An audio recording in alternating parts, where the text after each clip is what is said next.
Hello and welcome to Infamous, the audio podcast. This is Brandon, or Mulus, on the forum. This is Parker. Go by Dr. Mantis Toboggan MD on forums. This is Jeremy. I recently deleted all my accounts. I'm going back underground. That's interesting. I have also been boycotting the forums lately. Ever since the Doc Voodoo rulings, I've just been like, what's the point? I'm just going to go on and read fucking diarrhea on a page. Like, that's not worth my time. Like fucking just slam keys on the keyboard and make more sense these fucking shit rulings. Alright, so moving on to announcements. Parker, I have good news. Yep. Because you were the first one here today, you're down to 971 more probationary episodes. You're just knocking that down so fast. I'm slaying it. Yeah. We should get some more betting going. I'm worried you're going to run out of probationary episodes soon. Yeah. But I have enough here in the pile. I'm definitely willing to bet a bunch. We can do it. Nice. All right. Parker still owes Jeremy the 11 pizza rolls, despite his insistence that he pay up on that. Yeah, I'm excited about not having that debt. I'm not gonna lie. Let's see. Parker's not allowed to say the words pineapple blade or antiquing, and then he has another mystery word that we're marking with an asterisk for the time being that he's also not allowed to say, but he doesn't know what it is. And then Parker is now going to read his special segment that only he gets to do. Yep, it's very important. Here it comes. Yep. Are you ready? News. Yep. News. There is no news. That's it. That's all. We have nothing. And Parker has failed once again. Yep. Couldn't dig up. Wait. Hold on. Can I fail if there is no news? If there is no news, you just didn't find it. Oh, what? No, that's You're supposed to get the scoop.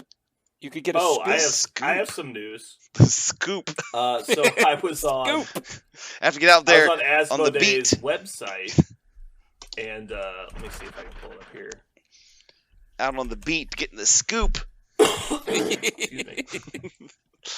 Oh, this is not what I wanted.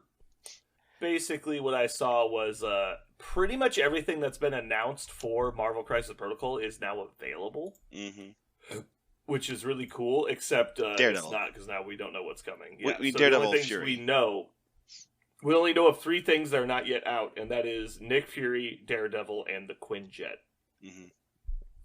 All 3 of these items are currently on the Asmodee coming out this spring calendar, and it's Nick Fury, Quinjet, Shadowlands Daredevil, and then some other stuff that they make that isn't Marvel Crisis Protocol related. So for right now, that's it. We're waiting for them to announce more stuff. Which is crazy, because normally there's a ton of stuff we know about that's going to be coming out. Can you guys remember a time we only knew of 3 things that were going to come out, and one of them was a terrain kit? Yeah, that's weird. What was that? Crazy. Wasn't that 2018? Was that right? Yeah. Like, even when... Yeah, like when the game first came out, we didn't know what was coming, and then but then they announced Wakanda and Asgard, like, immediately. And then after that, we knew what was coming out for a while, because we knew it was Guardians. And then we knew about the Defenders. And then it went into Black Order. And, like, we've known more than 3 box sets since then. Like, we knew about Angela and Enchantress for, like, 9 months. Yeah, it was a long before time. they actually came out. It was crazy long. It was enough for me to have a romance and then forget about her before she ever came out. And then have another romance, like, oh, it must be coming out soon. Yeah. And then they didn't. And you're like, fuck it. Like, you just gave up completely. Yeah. And then they came out, and they were just such a huge letdown. Well, one of them was a huge letdown. The other one was hot fire. And then got nerfed into the letdown. Yeah, that's true. Yeah. Because Guardians can't have nice things. I think what Marvel Crisis Protocol has told me. Guardians are one of the have-not factions. That's a good take, Parker. Yeah.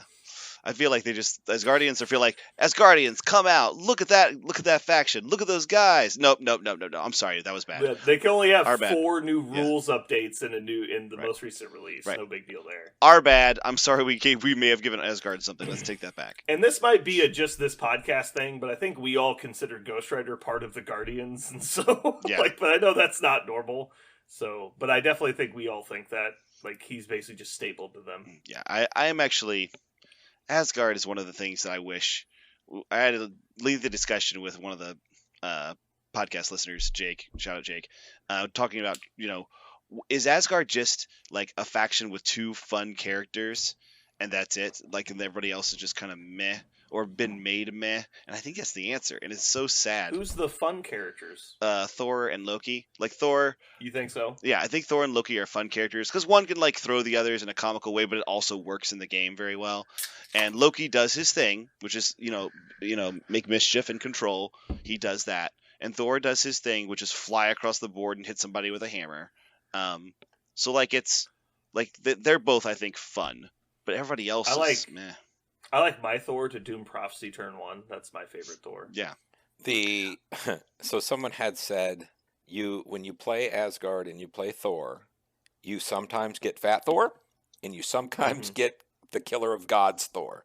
Just depends which Thor shows up. Sometimes you get Odin Force God King Thor, and sometimes you get yelling at kids online Thor. Yeah, so that's the absolute truth, man. If he doesn't hit his wilds and stuff, you get Fat Thor. You don't know. Yeah. This reminds me of the book series that's Parker's favorite that has the talking dog in it. It's called the Iron Druid Chronicles. But the interesting thing that this brings up is that they bring up in that world that basically every like supernatural mythos exists in their own like pocket dimension. And so there's the actual Thor that the Norse believed in. There's the comic book Thor. There's the movie Thor. All these Thors exist in like their own dimension, basically. And since he's a magic user, he can travel to a lot of these dimensions. And they talk about, but the main Thor, the Thor from Norse mythology that everyone worshipped back in the day, is a huge dick. Yeah. Because there was a prophecy that he was going to fight in Ragnarok.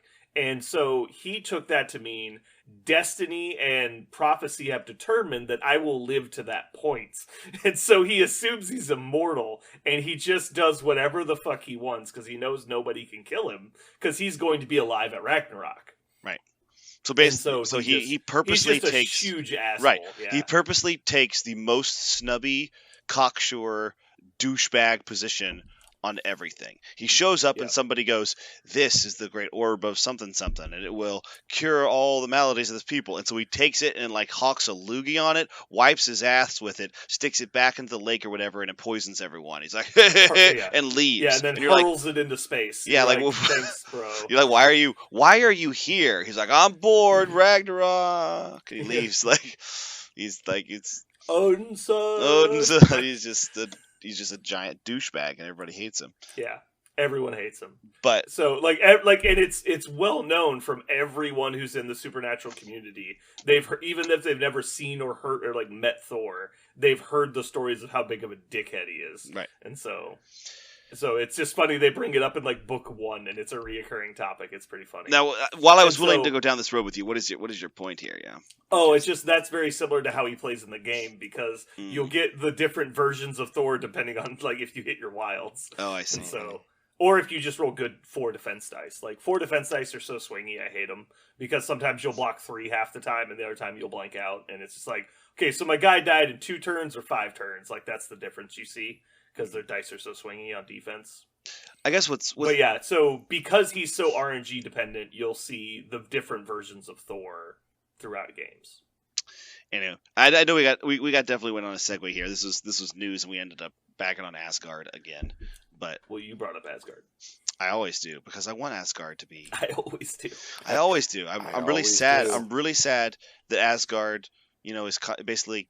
Constantinople of this game. It was once a shining city, and now it's Istanbul. God, you couldn't shake a stick and not hit a fucking Asgard list back in the day. Everyone played Asgard. Right. It was Web Warriors in Asgard, Avengers in Asgard, Cabal in Asgard. Everyone played Asgard. And then Mutants came out. Yep. And then it's like, nope. Like everyone stopped playing Asgard. Speaking of Mutants, can we go on to playing currently? Are we excited? Sure, I'm ready. Jeremy, you've actually got to play some games. Are you still playing Dormammu? I am. He's my boy. I'm gonna be playing him for a while. You said that name wrong. It's pronounced Dormammu. Dormumu. Dormammu. Dormammu. Dormo. It's got the little like sky comma above it, so it's like mammy. Door. The Dark Dimension. I'm playing the Dark Dimension. It sounds cooler. Are you still Flames of the Faltine? Are you still partnering it with Web Warriors? Yes, but that's I'm questioning it now, that part of it, because I don't enjoy Web Warriors. I understand they're good, but my brain You can't wrap also around have angles. you also have some serious point issues. Listen, there's a couple bad gaps. Just because there's no way for me to play 19, 14, or 20 or 20, I don't know No, what you you're can getting play at. 14. You Yeah. can play 14. I You just can't do anything over 18. So it's Which, by the way, is not good in the current Is meta. it because you don't like playing Web Warriors with the Dark Dimension? I think I can actually explain this really well. You see, the whole point of the Dormammu, Flames of the Faltine, Dark Dimension list is that you're like the bully, right? It's like, you don't want to play against Dormammu. You don't want to play against these elite characters with extra power. And then he lines up against somebody playing an actual scary list like Brotherhood, and he just chickens out completely. And that was the problem. I actually want to know what the problem is from Jeremy. He's playing the list. Oh, okay. Why didn't the points? Why aren't the points falling together? What when you're putting it down on the board? What's sticking? Then you can't unstick. Well, basically, when it comes to hard-hitting lists, Brandon kind of nailed it, just in a different way. He was absolutely terrified of playing Dormammu into Magneto. Yes. Was the actual reason. That was the actual reason. He's like, I'll put Dormammu in the middle of the table, and then he'll die. And then let me explain why. Next turn. I'm not insane, because basically he can backstop himself with his own thing, so he can attack me and he's not pushed. So he gets all of his attacks, and I get my little ones, which he doesn't hit that hard. He just always does it. And I think at the end of the day, Dormammu wasn't going to hold it, and Web Warriors would have played a lot better. I lined up Web Warriors, and I'm like, fuck, I can't even make this list. I don't have enough points. Juggernaut also doesn't get pushed by your thing. Yeah, so there's a lot going on there that just makes it a sad matchup. And putting it down against it, I was like, well, shit, I can't do what I want to do here. It's really weird. You also can't push. You also can't push Mystique back because you can't react to her activation. Brandon doesn't use Mystique. Yeah. I know. I have her in the 10 as a complete bluff. It is 100% true that Brotherhood does have 3 models that he can't fuck with. That's funny. Yeah. And that's his big thing. Like, if you get to attack him every time, he dies. I have Indomitable in the 10 as well, so get fucked. Yeah, it's not good. Yeah. So if you're excited about his reactive ability to push people back, it's just a large part of his defense, right? But why are the points working out? That was my question.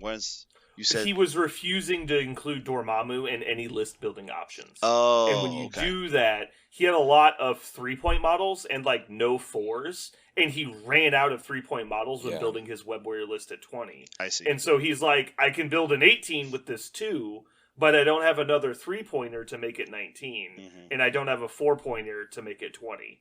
And so he was locked into 18 points, and we pulled a 19 and a 20 mission. And so he was like, I literally cannot play the point total because I refuse to play Dormammu. And we talked about it after the game. I think he could have played Dormammu, but mainly he should have been playing Ghost Rider, I think. Even though I have a lot of high Mystic defense, the fact that he lowers power is a big deal, and that he's so mobile. Because he can get in, hit Magneto, and get out without getting deleted by him. And even if I do get a hold of him, he's got Deal with the Devil up his sleeve. So it's actually hard for me to actually get rid of him. Yeah. So I think Ghost Rider was the key. He needed to find a way to shoehorn Ghost Rider in. And if Dormammu ends up being part of that answer, then that's fine. It's not ideal, but I think it's okay. You just have to be careful about where you put him. But yeah, I think Dormammu is expected to die in that matchup. He just might not die till turn 4, hopefully, but he's gonna die.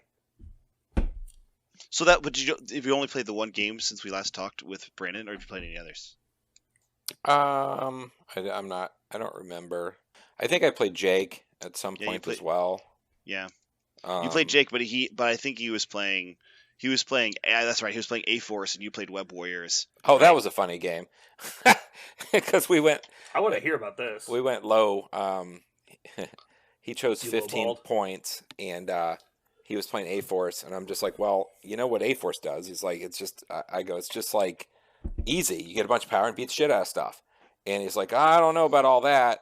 And we played, and it absolutely was like, I played Web Warriors against him and that list, and like it just all my guys got dazed, and then they got KO'd. Like I couldn't Yeah. do enough damage fast enough, and I couldn't move him because he used his that one card that says he can't be pushed on the correct Yeah. turn.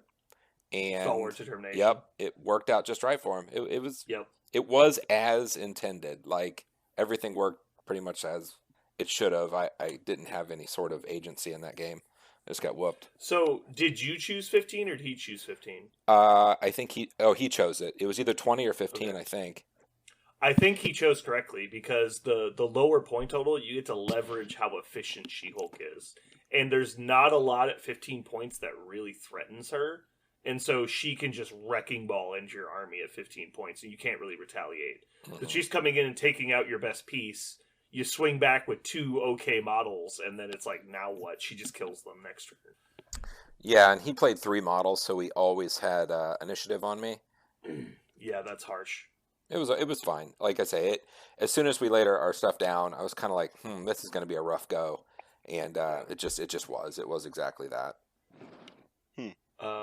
Parker, do you want to go next? Sure. I have been stymied at every turn. I have gone to the game store. I'm on. Tomorrow will be attempt number 5 to try to get a game, and but hey, we played a game of UFS. we did get to play something. I would much rather that have been a game of MCP because I really want to X something. I want to X-Men or X-Force. I was actually curious. I don't know how much either of you have stared at the new version of X-Men or the new options for X-Men, but my first, because I played a lot of X-Force and I just like X-Force, like the concept from the comic books, I sat down to make an X-Force list. And as I made it, I realized, I was like, wait a minute, this is entirely an X-Men list. And so I was like, what if I just put Storm in the list too so I could switch? And I stared at it for a moment. I go, well, if Storm's in the list, would I ever play Cable? Because I just saved 2 points. And I went, is Storm plus her leadership and Honey Badger worth X-Force, worth Cable and his leadership? And I stared at it, I was like, there is no way that's an even trade. That seems like Storm is just better. Even if you played exactly the same X-Force list you were planning on playing, you just switched out Cable for Honey Badger and Storm, I think the big it's argument better. Is going to be, in my opinion, the tactics cards. Because Right. Pretty Sneaky Sis is better than anything X-Men can bring to bear. Right. So how excited are you for Pretty Sneaky Sis? I have played Pretty Sneaky Sis. I didn't find it to be super imposing, mostly because X-Force is pretty aggressive. Reason I would say it is if you're playing like Sabretooth, Wolverine, X-23, Honey Badger, Pretty Sneaky Sis is awesome. If you're playing, Storm and Colossus, Rogue, Gambit, not so important. So it's kind of like, what's your composition more than, is this tactics card just better? And so Cable and Pretty Sneaky Sis with the right package, I think can be better than Storm and whatever. Right. But in a vacuum without tactics cards, Storm's, I think, obviously better. Right. And there is a lot of new tactics cards to be had for the X-Men because the X-Men, the characters themselves, now have so much more. And there are a lot of generic tactics cards that they appreciate. So it's not that they are... I guess they're not, before they were hurting for tactics cards. You were kind of scraping a barrel for some things. Or you were running those ones that you were probably never actually going to put in the table, but because you're like, I got 10 slots, I better do them. But now that's not the case because there are lots of ones that come with characters. So that's actually the thing I was considering. And you hit the nail on the head, I think, which is Pretty Sneaky Sis worth a character, like a whole body, and in my opinion, far better tactic on Storm. So we'll see. Yeah. I think, and the funny thing is, even when you look at Storm and Cable together, like side by side, they actually have some similarities. Like they're both more ranged characters. They both have a little bit higher defensive ability than look like on their card. They both throw things, throw objects for a little bit of extra damage. But Storm also throws characters, which is so much better. Storm also has permanent stealth, which is better than 2 dice. Storm also has a better spender.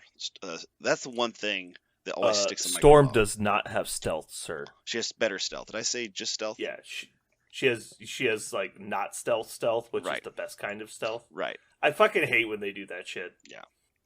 I hate that Cable basically... I love Cable in this game. I hate his spending attack.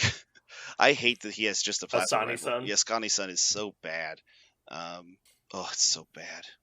But I mean, the big difference on those two affiliations, though, is X Force late game matters, and you don't get a late game with Storm. They've killed Storm. Storm has to die. Storm dies. Okay, explain. You can make it hard for them to kill her, It- to where you can make it cost a lot, but they're gonna try and kill her. I would say kind of, sort of, but when you close, you no longer get the stealth thing with your army. So after Mhm. turn 1, usually you don't catch that anymore, unless it's rare. It's usually pretty rare. And then by turn 2 or 3, she's definitely dazed and or KO'd. Like, she just has to be, because people always, anyone who knows what Storm does, you close the gap and deal with her, because she gets any power, she starts throwing shit and actually hitting you with attacks that matter. Like, Yeah. that just doesn't usually Yeah, get to obviously happen. she's one of the easiest leaders to kill, so you're gonna try and kill her. Mhm. But she's also a long ranged leader, Mhm. and so she can sit pretty far back. I have a The question. super stealth helps a lot. I have a question. 'Cause I thought about this exact thing because Storm's abilities definitely lead to I get the initiative of the attack. Like on turn 2, I'm going to be the one who gets the better attack. You're going to get a weaker attack because you're going to be either shooting through my stealth, or I'm going to use my ability to flip over to get better attacks than you do, more mobility. So turn 2 and probably also 3, you're going to benefit from that. So after that, is it worth it to play the new tactics card to switch? Is Cyclops on the board actually going to feel useful if you switch over to the blue affiliation if he's also there? Because he's the opposite, right? He doesn't feel Well, great early Blue game, of- but he you feels mean much better later. Cyclops? Yeah. You said Colossus, I think. No, I said Cyclops. Did you? Okay, I just Mhm. misheard you then. I don't think it's ever worth switching to Cyclops. It's never worth switching to Cyclops. Yeah. He's terrible. That's the thing I was struggling with That too. leadership, even if it had no restrictions, would still be bad, but it's got like 4 restrictions on it. Mhm. It has to be during the attacking model's activation. You can only do it once per turn. It has to be was it at least 1 power spent by the attacking model. And there's, I think, another one like how much you Within can it's contribute within per 3. model. Also, it's within 3. It's not the Yeah, whole. also it's range 3. Yeah, it's so dumb. Like, it's not even good. Like, Right. why would you ever take it? Because it's not like his stats alone justify his presence. Like, at least Cable does his thing on his own. Mhm. I don't know. In my opinion, I think the weird part is if you take the actual Weapon X people, I think Storm is a better leader. If you're going to take, like, an X-Men, X-Force hybrid, I think Cable might be a better leader. Because the only problem with X-23 and Honey Badger and Sabretooth and Wolverine is that they're all melee characters. Mhm. So if you're getting cover on all of your melee characters, that's making your opponent either close the gap or actually punch through healing factor with cover, which is actually not easy. Mhm. Combination of the new sister rule on X-23 and Honey Badger combined with Storm's leadership placement is very powerful, I think, potentially. In Right. allowing you to hop all over the table at the perfect time to get your attacks in. I think if you're running the melee package, you want to play Storm. I think if you're running the ranged attack package, you want to play Cable. And so I think putting both of them in the list is reasonable. Because as we talked about, there's maybe one affiliated card between the 2 affiliations that you even Mhm. want to consider playing. Right.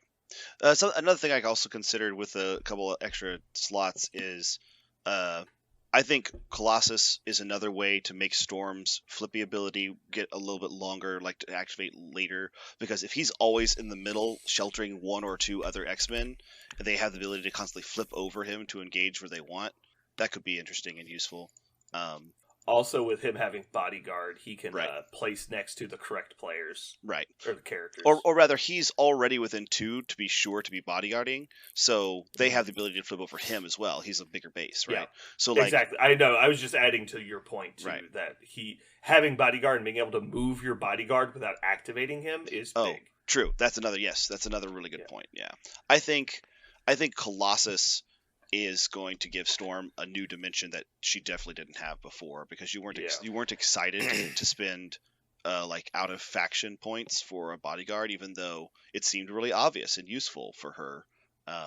So I think that's another reason why I was staring at the X-Men. Out of curiosity, if you were going to put one model with Storm's ability, and you were planning on playing somebody like Colossus, is it a big turret like Scarlet Witch? That's what I was thinking. Or is it? Like who's my number one pick with Storm, assuming I already have a good model to place off of? Yeah. So, who's the best place E?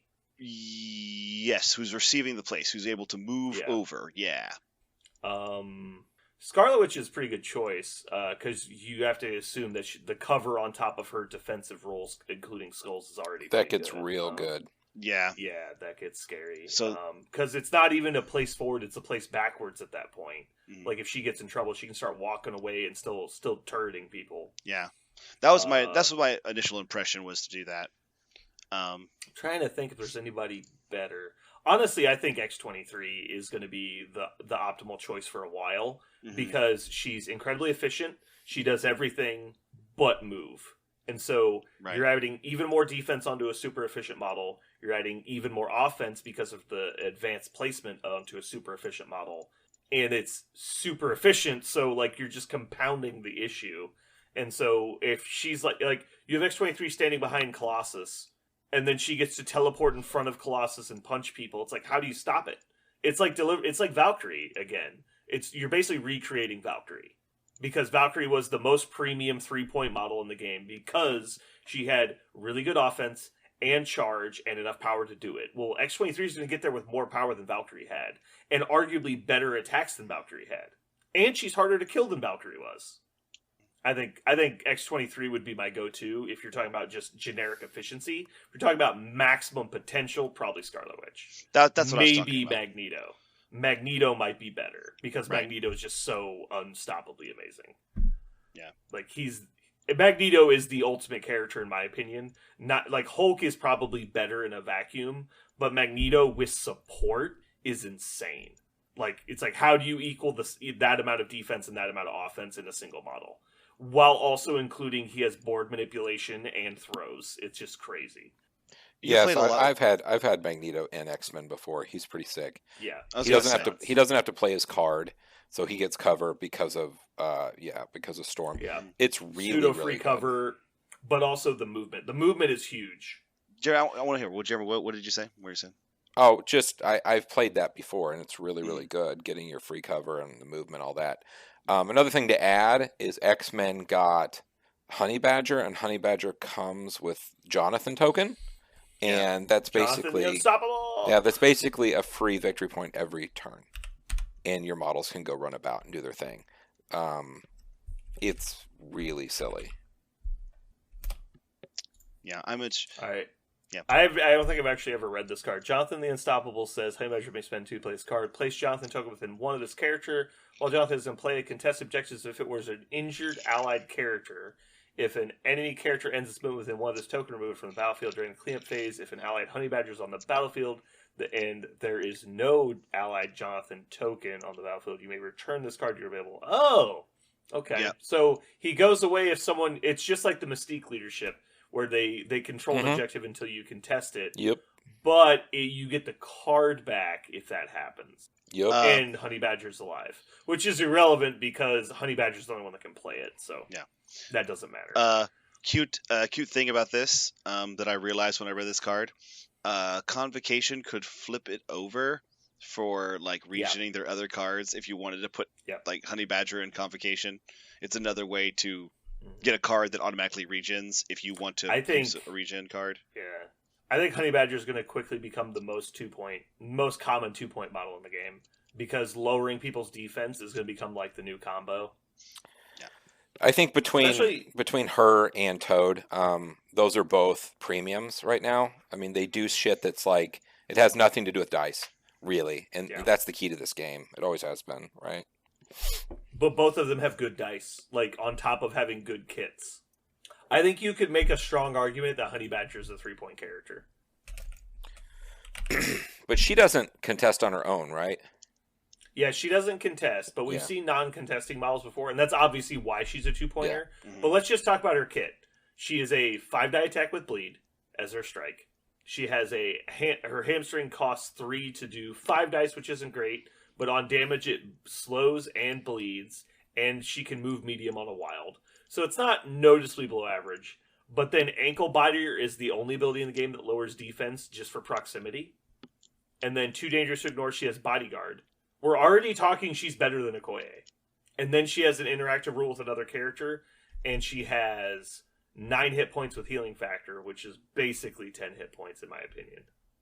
The fact that she can just absorb whatever attacks she wants from nearby attackers is incredibly strong on a 2-pointer who's already going to be standing in point-blank range with other enemies. I do love that she has a card that says I don't take any damage, and then she has an ability that says I want to take the damage. Yeah. It's really cool. If you're willing to spend that much power, it's a good way to just say, I'm a 2-point character, fuck you! But I love that because she has the synergy with X-23, you're probably playing a minimum of 2 healing factor characters. And so it's not just a 1-card character tactics card anymore. So, you want to make someone real upset? A Helios laser eating her, and then you fucking save it. You're like, oh, Helios laser on her. Helios I'll take laser, that. I'll take that. And should then we heal. talk about that? And then heal. We should talk about that in the next segment. We'll talk about that. So anyway, that's what Parker's excited to play. I'm excited to figure out, where is it? Is it X-Force? Is it X-Men? I feel like it's X-Men. Because if I want to play mutants, I feel like it's X-Men. So we'll see. Like I said, I think you play hybrid. I don't think you commit to either one. Because what is the odds that the 10th character slot and your 10th tactic slot's really going to fuck you? Just do both. Anyway, so I guess I'll run through mine real quick. As said on the podcast last week, I played Brotherhood, and if you have a question about what characters I'm playing, search Brotherhood on MCPDB. That's the characters I played. It was amazing. Jeremy liked my list. Right? You liked it? I didn't know what anybody did. Wait. That's right. He hated it. That was what happened. No, but the list I ended up playing, we ended up settling on 19 points after Jeremy realized that he didn't want to play 2 points. I settled on 18 points. Thank you very much. Yeah, that's true. I played 18. Yeah. He's like, we pulled the missions. I'm like, so what point total are we playing? And he's like, 20. Like, I think I have a good 20-point list. Do whatever you want. I'm going to go to the bathroom. And so I'm looking at my list. I'm like, man, I have, I think, a better 19-point list than a 20-point list. I was like, as soon as Jeremy got out of the bathroom, I was like, Jeremy, you sure you don't want to do 19? He's like, nah, let's do 20. And then so I sit there, I build my list. I'm like, all right, well, this is what I wanted to play, but this is what I'm going to play. And then Jeremy goes, hey, maybe we should play 19. I'm like, yeah, that's fine. We could do 19. And he tells me after the fact that he couldn't build 19 or 20. And then he had to build 18 and didn't want to play 2 points down. Jeremy would have been the first person ever to play 2 points down, I think. That's true. But anyway, I could have did it. Could have been the first. You were the first person to play unaffiliated and the first person to play a point down, I think. At least in our area. So, let's see. I played Magneto, Juggernaut, Rogue, and Colossus. So I played the 3 damage reduction Brotherhood members with magnetic refraction. That was fun. And that was really fucking fun. Amazing. That was really fucking fun. I enjoyed it a lot. It was so fun. We played Demons Downtown and Alien Ship Crashes in Downtown. The Kansas City Special, as known on our YouTube channel. Because basically it's downtown. But I did my normal strategy of never look for the power core and just let your opponent waste all of their power and time trying to find it. Jeremy, how did that strategy go? Excellent. He didn't find it till like turn 3 or 4, at which point the game was basically over because he played Web Warriors because he didn't feel confident playing Dormammu. The game ended on turn 4. The score was like 10-6 or 10-7, and I had tabled him, so it was a good game. I really liked my Bully Boys Brotherhood list, where they just slowly grind you to dust. Colossus is better than expected, and I thought he was going to be better than a lot of people thought he was going to be, but he was awesome. He's a unmovable brick. That guy does not take damage. Did you know, Parker, that Colossus gets blanks on his backside? Yeah. I did not know that. I read that randomly. I was like, what the fuck? Yeah. I forgot that he had damage reduction, which is the only reason he got injured. Yeah. Yeah, he is so, he's every defensive ability in this game. They just put it on the same 4-point model and gave him enough health to use it all. Doesn't he have a throw? He has a throw as well, right? Yeah, he has. Yeah, he has play and catch, cost Yeah. 3, throw size 3 model or terrain feature. Oh no, sorry, only terrain feature. Throw Yeah. size 3. You can only throw terrain. But in Brotherhood, he gets so much power. I was doing X-Slam. I think I maybe used his strike once the entire game. He was always using X-Slam. Oh. Because he just had so much power. Now that we're talking about this game, that was not the part that broke me. The part that broke That was me. not it. The Oh, part I'm that getting broke there. me. I'm getting there. Oh my god. Wait. Let me get there. All right. Mm. So Colossus was great, right? Colossus was awesome. I did mess up Big Brother. I thought Big Brother was the taunt ability, not the bodyguard ability. It's bodyguard, not taunt. So it's not like Honey Badger. It's like Captain America. I messed that up, which actually in Brotherhood is better.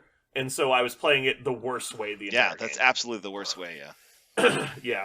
So that would have been even better than I played him, and I forgot he had damage reduction several times.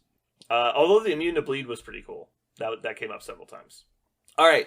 So now the part that broke Jeremy, at least this is how I recall it. Rogue is very good. Yes. Rogue Yes. is fucking stupid. Tell me how she touched you, Jeremy. I'm curious. She touched him in the way that Rogue normally touches people with mutant absorption. Yeah, but I want to. That made Jeremy, me rage. Jeremy, tell me what happened. He was so mad. So turn 1, she moves forward, then charges because Brotherhood rules. So she had 2 power on turn 1. Charges into you had Luke Cage, right? Yeah, charges into Luke Cage, hits him for like 3 damage, and then uses mutant absorption and drains him to 0 power immediately. And so Luke Cage has taken 3 damage and has 0 power. So he can't bodyguard anything. The next turn, she punches him again. He lethal protectors with Venom. She chooses for it to be an energy attack because she gets to choose her damage type on her attack, which is fucking crazy. Which has sap power, so she steals 2 power from Venom, and so he can't do his We Are Venom attack. And then uses mutant absorption after the attack to train him to 0 power. And he's like, I fucking hate this game. Yeah, because Venom didn't do any damage either. He Venom fucking did whiffed. literally nothing. It was He terrible. just sat there and died to Rogue. And because Rogue has damage reduction and has cover from Magneto, she's just tanking the world. Mm-hmm. It was amazing. Yeah.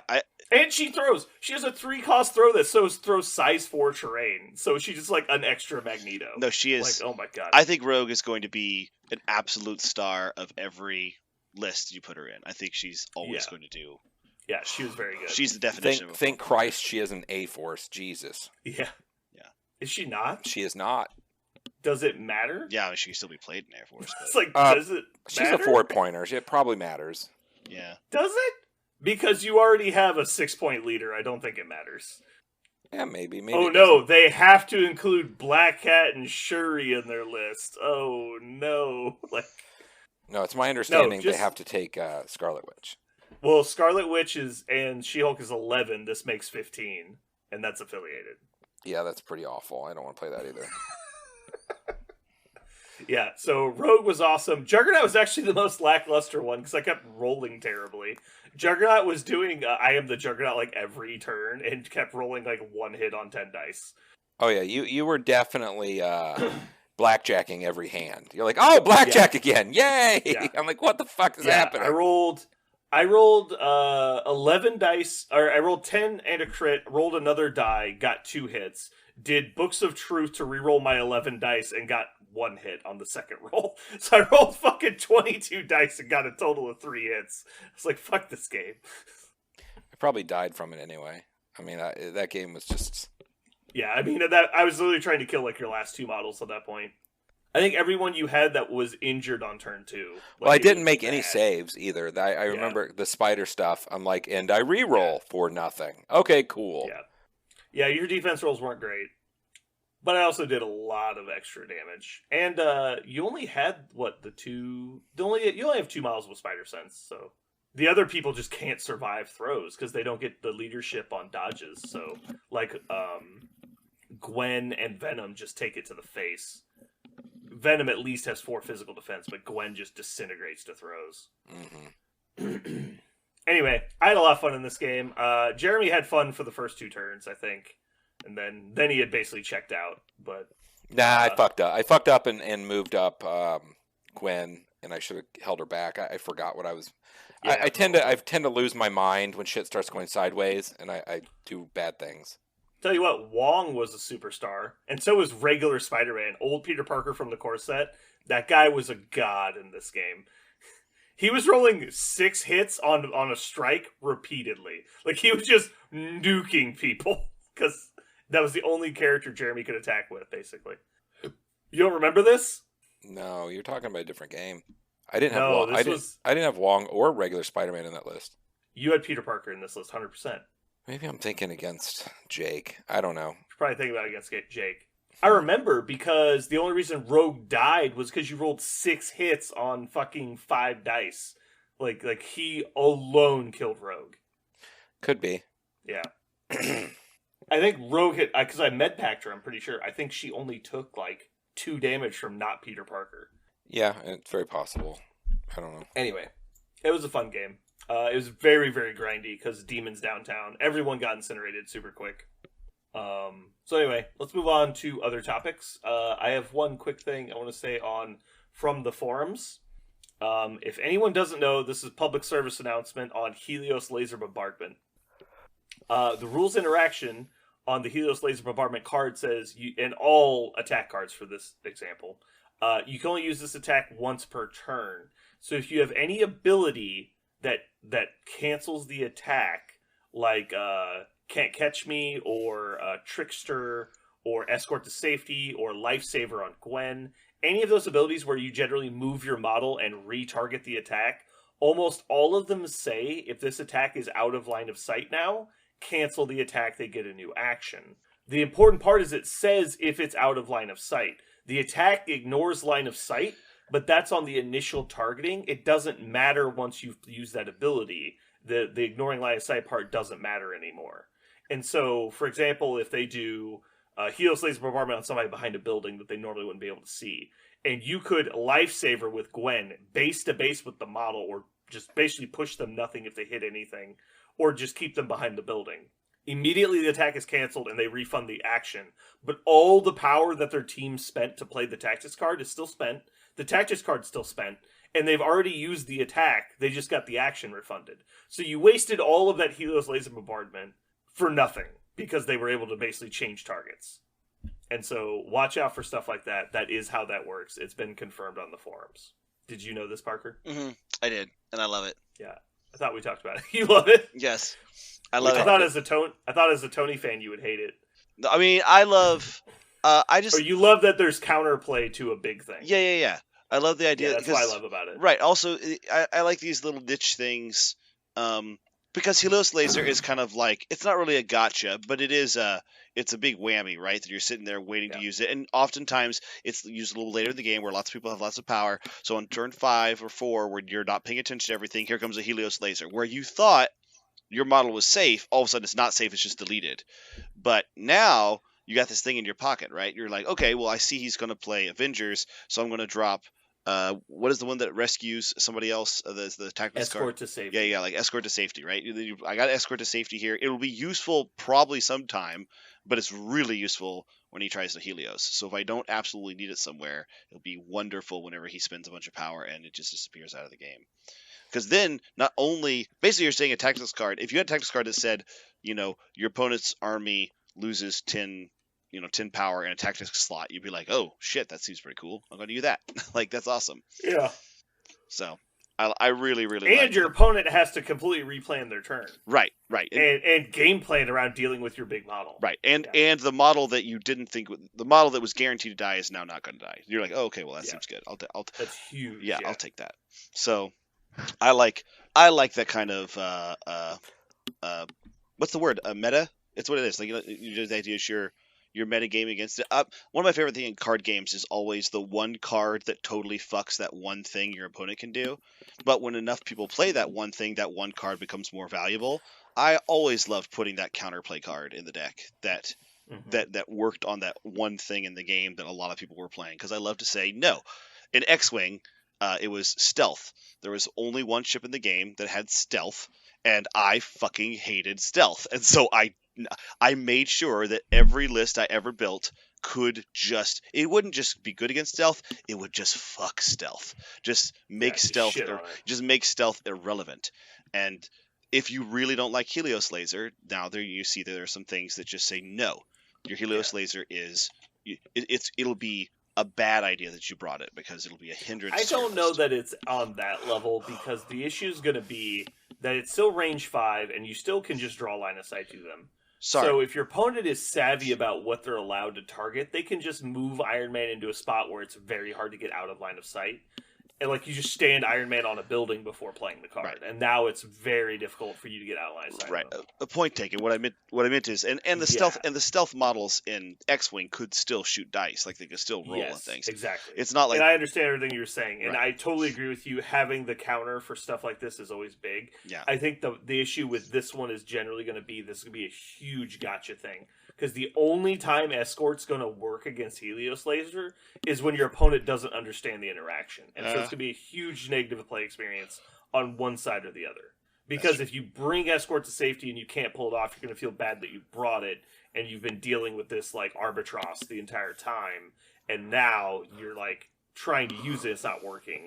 And then the Helios guy is going to feel bad if he just goes to play Helios to have a good time or doesn't understand and then has a negative play experience because nothing worked and he got screwed. So I'm worried that that's going to be a big thing. But more than likely, I think what's going to happen is neither person is going to have any fucking idea what's going on. Yeah. Because they don't listen to informative podcasts like us. True. That's actually the thing that's going to happen in most games is somebody's going to go, oh, you have Helios Laser Bombardment. Wow, you did it. Cool. And exactly. And their Ghost Spider is spent 38 power. Right. Boom. And the guy gets deleted. Right. And the Ghost Spider is sitting right there. You're like, oh. No, it's even easier. Black Widow. Yeah. It's even easier than that. The way it actually happens is they do all that. They spend everything, and they go, "I'm targeting Hulk," and you're like, "Cool, I'm going to spend 2, and Luke Cage is going to take it." Like, it's pretty much that easy. Like, I'm going to Heroes for Hire, and then you get thrown. Yeah, because for some reason you're going to roll like shit and not actually kill him. Yep. Yeah. Now, refresh my memory. I was working at a game store when the World War Hulk storyline came out, and the final battle with Hulk, World War Hulk specifically, was I believe it was Sentry nuked him with like the power of a supernova and knocked him back down to Bruce Banner, and then he got angry again and turned back into Hulk, and that's when Iron Man hit him with like the orbital laser, and that was what finally finished him off. Well, kind of. Some combination of those events. Yeah. The only amendment is Sentry was expending like all of his energy to fight the Hulk, and so was the Hulk expending all of his energy, and it actually ended with the Sentry's like mild-mannered alter ego fist fighting Bruce Banner, and Bruce Banner beat the shit out of him. Like Bruce Banner beat the shit out of him, and then the Sentry guy is laying down on the ground, and that's when Rick Jones gets stabbed, and the Hulk finds out that his wife was not killed by the Earthlings. He was actually killed by one of his alien friends who really resented the fact that Hulk was becoming this peacemaker on the planet Sakaar.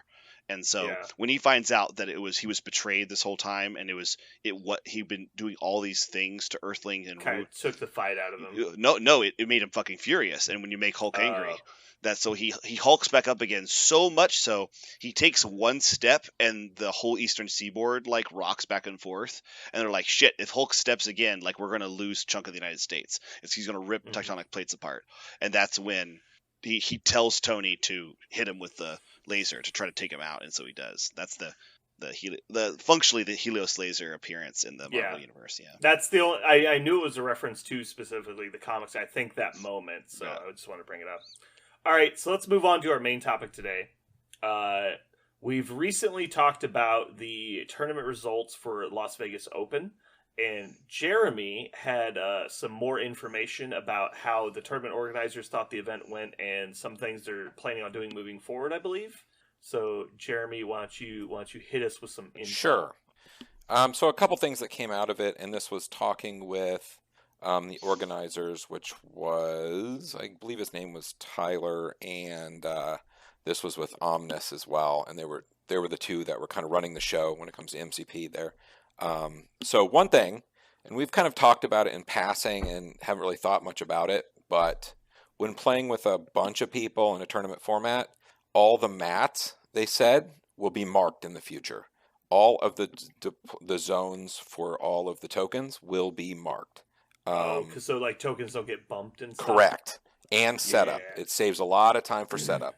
You just Yeah. drop your tokens down and start playing the game. So when you're on a timed format and you got to get done in 2 hours or whatever, like it's the way to go. So they agree. Like both of them were like, yes, 100%. Mats have to be Yeah. marked. If you can print out a mat now and you have a company doing it, go ahead and get it marked. Like they were very, very, very much about that. I believe Tabletop World, I think, does maps with zones, and I think Frontline Gaming also does maps with the zones of where the stuff goes. Cool. Yeah, they said that. So another thing was they did the top 16 with chess clocks, and they are 100% in. So for all the naysayers and all the people like, I don't want blah, blah, blah, blah, blah, they're very happy they did 50-minute rounds or 50-minute turns per player, and everybody, even the slow players, had an extra 15 minutes left, even being the slowest. So they said, if you want to speed it up, do 40. 45 works too, but we did 50 because we were being kind of casual about it. Yeah. And that's the future is chess clocks. It's going to happen, folks. That's what they said. That's just how this works. I've been gaming for almost 25 years now, and the moment we moved to chess clocks, every game that adopted chess clocks got better. And just so people understand, chess is basically the most competitive game you can ever play because there's always a correct answer, and it's the most perfect game arguably you could play is chess or maybe Go. And chess did chess clocks. That's why they're called chess clocks. Just get with it. If you're not playing on a chess clock, just try it. And if you absolutely hate it, unfortunately, that probably means you're the problem. I would say if you hate chess clocks, play it again. Just try it again. That's the first couple games that you ever play on a clock, you're going to be a little stressed out. Just take a breath. Don't worry about the clock. Don't worry about playing fast. Play at your normal rate. Just have the clock there and see how you do. Maybe you're actually a fast player. It doesn't matter. But the fact is, once you get comfortable with the clock, all it does is give you urgency to where you're no longer chatting with your buddy. You're no longer going to the bathroom in the middle of your turn. You're not going to get a soda in the middle of the game. You're focused. It basically just brings focus to the game. Because if there's no urgency and there's no time restriction, people will just generally fill that time with as many fun things as they can imagine. Look up a video on your phone. It's hey, I need to check my email real quick. It's all that stuff goes away and everyone just focuses on the game, which is respectful to your opponent, honestly. If you're doing anything that isn't focusing on the game while you're playing somebody, that's disrespectful to your opponent. And I know I've done stuff like that before, too. And so I like playing on clocks because it keeps me focused. So the last thing was, what was I going to say? So we were talking about clocks. Things for LVO, clocks, maps with zones. I got excited about the clock thing. Mm-hmm. Oh, so they said the way they officially did it, and it's the way everyone likes it except you, Brandon, is when you're tallying points, they pause it. Yeah, they paused. Is it only for tallying points, or is it all control phase stuff? Or, cleanup phase stuff? Cleanup. It's during cleanup. As soon as you're all of cleanup is paused. They just pause it for that, then hit go. I don't like that because I think people tend to abuse that. Well, you've got, I mean, it is what it is. I'm just talking about future-proofing this because I can tell you what happened in War Machine. As soon as the clock pauses, people go, oh, well, let's not start it yet. And they try and expand that time to take as much advantage of it as they can. What a lot of people did is, the first thing that starts happening is people start going to the bathroom. And then people are like, oh, let me go get a drink of water real quick. Mm-hmm. Oh, hey, I need to check my phone. Hold on. Let me pause this. I gotta take a phone call. And then it starts becoming actual competitive advantage where it's well, while it's paused for cleanup, I'm going to get all my power tokens out for my power phase. And now I'm going to start planning my turn in the cleanup phase. And it's well, we need to start the clock. It's well, it's paused right now. It doesn't say when we have to start it again. And then that's going to start happening at the highest levels. And it's not going to be a normal thing. That's not going to be an issue at local tournaments. I'm fine with pausing the clocks. I'm just saying, as someone who has done chess clocks and run a lot of events, that's the natural conclusion of where this ends up. Anytime you pause the clock, it's going to get to that point eventually. And so that's why I don't like it, just so you understand where I'm coming from. Obviously, at a local tournament, this doesn't fucking matter. No.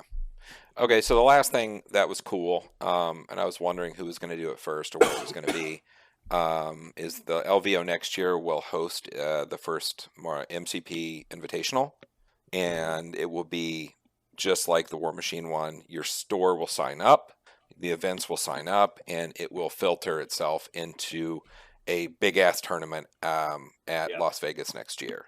So we'll need to look into What's that. It called? LVO Invitational. Lame.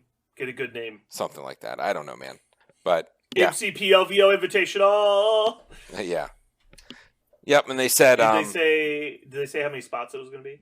I think it's going to be pretty big. He was pretty open about, like, it doesn't matter if it's going to be 10, 20, 30, 50 people doing a tournament. He's like, the first one we're going to see, we're going to try and get a bunch of people. Yeah. And maybe if it's only 4 people, then next year you probably won't be able to get a spot to do it. But, you just kind of sign up and go for it, and your store can participate. That's interesting. I guess I've just never heard of. I mean, I knew LVO was a thing, but I only heard of a couple people ever going to it for X-Wing once or twice.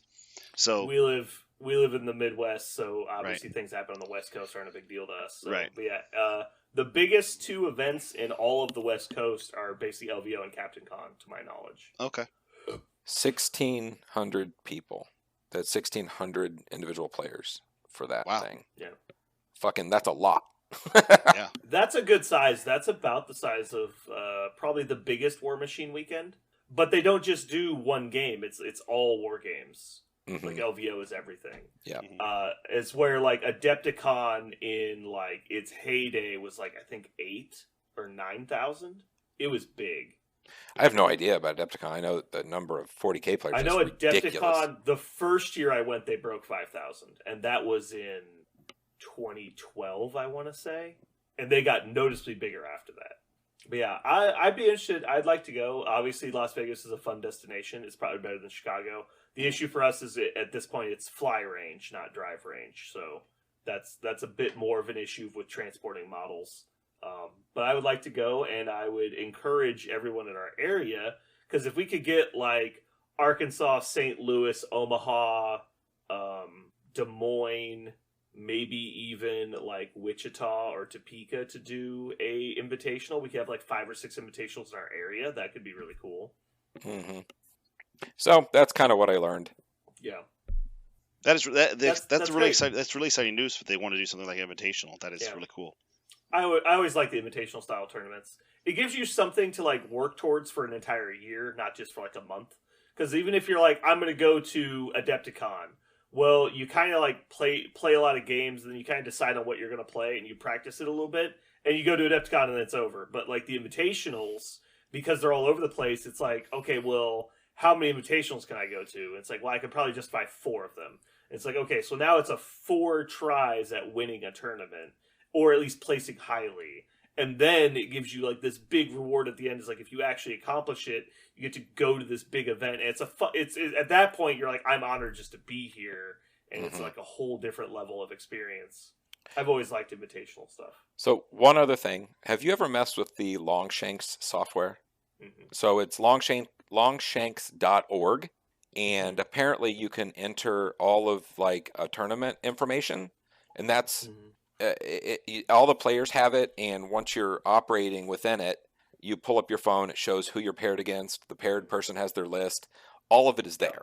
So it's worth looking at. There's a ton of those right now. There's a Longshanks, Smash.gg, Best Coast Pairings, Wizards has their own app. There's a ton of them right now. It's like the new wave of tournament organizers software. Gotcha. Well, I do everything on paper or in Excel currently. But yeah, I wouldn't be against doing that. And it gets obviously a lot better when you break like 12 people. And once you get over 12 people, it's much easier. The cool thing that a lot of them do, like Best Coast Pairings, is you can have people submit their list early. And so you have a list submission deadline. And then once the list submission deadline is hit, it reveals all the lists to all the players. So you can see what everyone is playing a day in advance. And then you can kind of start making plans about what you're going to do. based on certain matchups, and then also it keeps your record and everything. It saves all the tournament data in there, and because there's a Best Coast player app, there's Best Coast tournament organizer app. A lot of the other ones are web based that you have to like go to the website and stuff. But yeah, even like Flesh and Blood, the card game, has their own software that they use through the Gem website. But yeah, there's a lot of those going on right now. Wizards finally abandoned the DCI system that they'd had for 15 years or 20 years before that. They finally abandoned it during COVID and went to their Wizards of the Coast player app that they use now. And so now when players get to our Magic tournaments, they just type in the like 7-digit code that we have printed out on the counter, and it registers for the event. We don't even talk to them. Thank goodness. You don't talk to Magic players. I know, right? Thank God I don't have to fucking talk to Kipley anymore. Just point at things. Anyway, yeah, it's like, give me money, leave. And then they put their entries in on their phone. I don't even do it. And then when it's all done, it sends me a notification. I just hit the next round. Perfect. That's awesome. Yeah, it's much easier. So anyway, moving on to our next main topic. We have Season 7 TTS League results and stat breakdown. Parker's going to go through this line by line and tell us everything. Read it verbatim. Parker, go. Oh, okay. Go. Park, go. Go. Okay. Go. Affiliations. You're not going. Go. I'm not going fast enough. What we're actually going to do is pull out some information that we thought was interesting, basically. All right. So I think that this is some good information here. Obviously, I've said in the past I don't think TTS is a perfect meta check for basically what's going on, and it's better than a lot of stats we can get, though. It's the best access to the heartbeat of the meta that we have at the moment, because there's not a good way to track this. Like, if everyone, let's say, started using one of the apps that every store is using the app, and then we were able to mine that tournament data, that would be even better. But for right now, this is the best we can do. So running over some of the broad strokes here, this is broken down into 4 categories and then summarized as all. There's Central, which I believe is basically Midwest. Europe, which is obviously, Europe.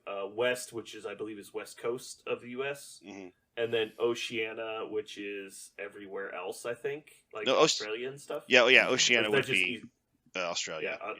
Australia, Asia, stuff like that. So Central, I believe, is Central and East. Europe is, across the pond. And then all is summarized, all 4 averaged together. So number of lists running single affiliation was 70%. Number of lists running 2 affiliations was 28%, and 3 affiliations was 2%. Do you guys surprised by this? Does that sound about right? Yeah. I think 2% of people probably running Dormammu. Right. So in the past, when they've done these number breakdowns like this, I've looked at it, and there's been more Dormammus than that. Right. So I think they actually look to see if you actually did anything to actually make that affiliation playable. And it's not just like you included Black Panther and Avengers. Congratulations, you're now running 2 affiliations. Like that's not That's not what that means.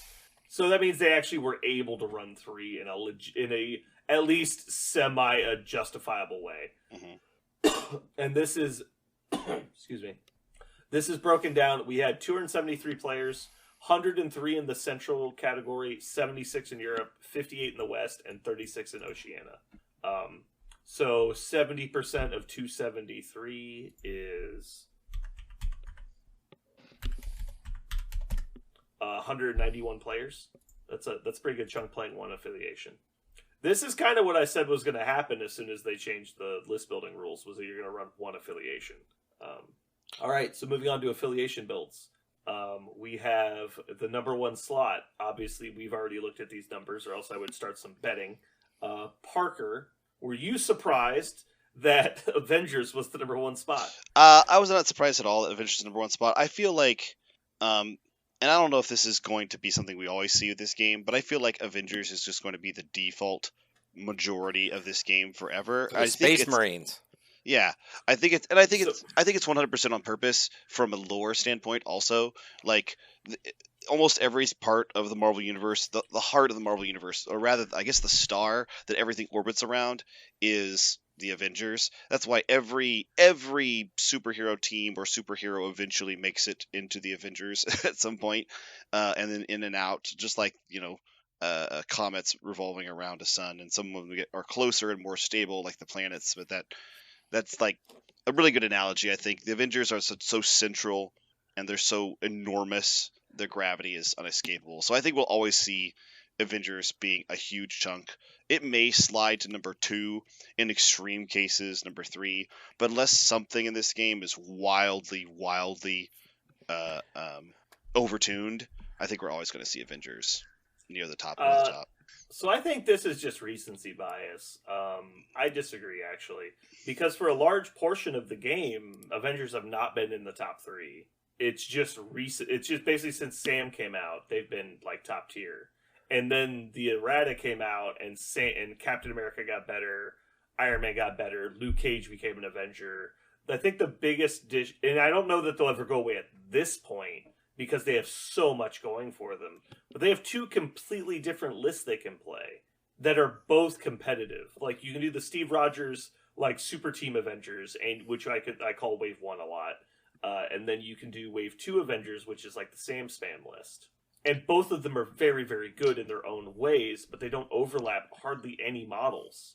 I could say that's not true of really any other affiliation. I could see maybe the way I put that made it sound like it's always been the case, but I am sure that this is on purpose, is what I mean. That they wanted Avengers to feel like fairly timeless. And I do agree that out of the battle box, they did not feel timeless. They were kind of overshadowed by new and shiny stuff. Also, a lot of the factions were more dynamic as they were, exploring the meta choices and possibilities and model construction. But now they've gone back and they've redone, they've remade Avengers and what they look like. And like you said, they have so many different archetypes now. And here's the other thing we've talked about all the time: their archetypes are a little bit overtuned. Like all their 3-pointers just feel really strong for 3 points. Yeah. Their 4-pointers, they have some of the not all their 4-pointers are overtuned, but they have 4 of the most overtuned. Yeah. So Vision and Black Panther are both crazy. And Doc Voodoo, Vision, Black Panther, Doc Voodoo. I don't even count Doc Voodoo as a fucking Avenger. But that guy is already on the fucking banned list in my head. But the point is, he's an Avenger. Yeah. So since you have all of these super premium choices, I think that was entirely strategic because they wanted Avengers to feel like the way you can start playing this game and continue playing it forever if you want to. I disagree that it was strategic. I think it was planned, but I think they missed. I don't think it was well executed. I think that they missed high. Like they were like, well, we need to fix the Avengers, the classic Avengers, because people don't like to have Iron Man and Captain America be bad. Like we get it. And so they tried to adjust them, but then they got like all 3 of the models they adjusted for Avengers because Hulk, Iron Man, and Cap all got so much better that now they're an amazing cohesive unit. And then also Iron Man is usable in the Sam Spam, which really broke it wide open. Once they got their 3rd damage reduction 3-pointer, that was very efficient. That's just beyond the pale compared to other people's like get affiliated like pod. And now it's just like too much. And now there's 2 Avengers lists that are completely independent of each other, which is why they're going to top the charts, because half these people are probably playing completely different lists that just happen to be tagged as Avengers. See, I actually think it's more than that. But even before Sam came out and they got the retooled Iron Man to add to Luke Cage and War Machine and all these, they just put Cable and Deadpool in the Avengers. Like, I know I keep coming back to this all the time on the podcast. If you guys if you listen to the podcast all the time, I always go back to why the fuck is Deadpool in the Avengers? And I think what it is, and you're right, you want to talk about 2 characters that are on the Avengers. Yeah. But it does nothing to like the quality of the competitive nature of Avengers to put those 2 characters on there. But I think it's indicative of this idea that they want people to play the Avengers. Cable is an insanely popular character. Deadpool is an insanely popular character. There is no reason for them to be on Avengers other than that they want people to play the Avengers. So I think they did not like where the Avengers was before. I agree with you, but I think it was very strategic. That's true. I'm just saying that I don't think they intended to make them as strong as they did. I think they absolutely did, but that's, yeah. I don't think they did. I think they wanted to make them better. They wanted to make them relevant. They wanted to make them like a staple choice. I don't think they want to make them the number one faction unquestionably. And that was a combination of making so many characters Avengers that shouldn't be, writing the original characters, which they've already said was never planned from the beginning, and then releasing the Sam list, which is obviously too good. The combination of all three of those is why that Avengers is going to be number one basically forever until something really shakes up the meta. I actually think this is actually one of the things that I would tend to agree with you at this point, that they overtuned it, which is they just came out with a bunch of brand new models, and we just got done talking about how so many of the new X-Men are fantastic, and yet the two X factions, are still very low on this list for this current list. Oh yeah, like X-Men are trash. Like right. That's why I kind of disagree with your. Like, I think that they wanted X-Men and they wanted Avengers to be good factions, but because they probably playtested them more than any other faction because they're the two largest names, they probably, reined themselves in too much. Because they're like, man, everyone's going to play these. We got to make sure they're okay. Hold on, you just said Avengers, but I'm a little confused. Yeah, Avengers and X-Men. Right, but you just said that it got past them. They overtuned it. So yeah, the original X-Men, or the original Avengers and the original X-Men. They over nerfed them, thinking that everyone's going to play these. We can't have them be broken. Right. And then they missed low, and so then they were like, God, we got to bump these guys up. And so they did multiple changes at once, which is Games Workshop's biggest problem. It's why they always fail at game design, is because they can't just do one thing and see how it turns out. Like, you can ask any 40k player over the last 3 years. They do multiple changes at the same time, and it always leads to disaster.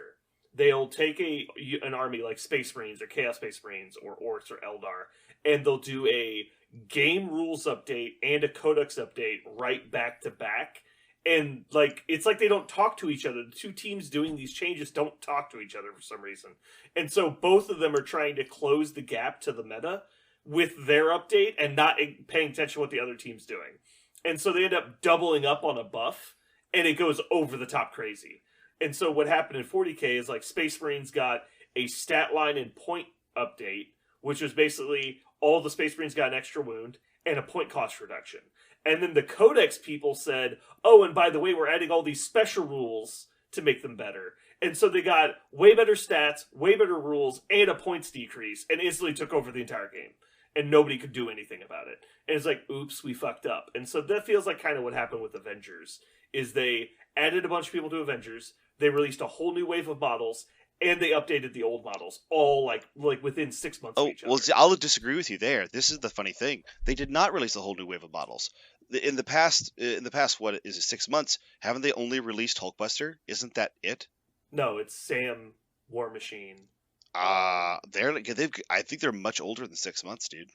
I think no, but the 6 month range, like I'm not saying from now 6 months ago, from when Sam came out to the rules update was about 6 months. Okay, well this is actually that period of time. Everything landed right there where we got 5 new Avengers and the Sam War Machine kit and the errata came out. All of that back to back to back is why Avengers catapulted to number one. Yes, that's all I'm saying. But what I'm saying is that I think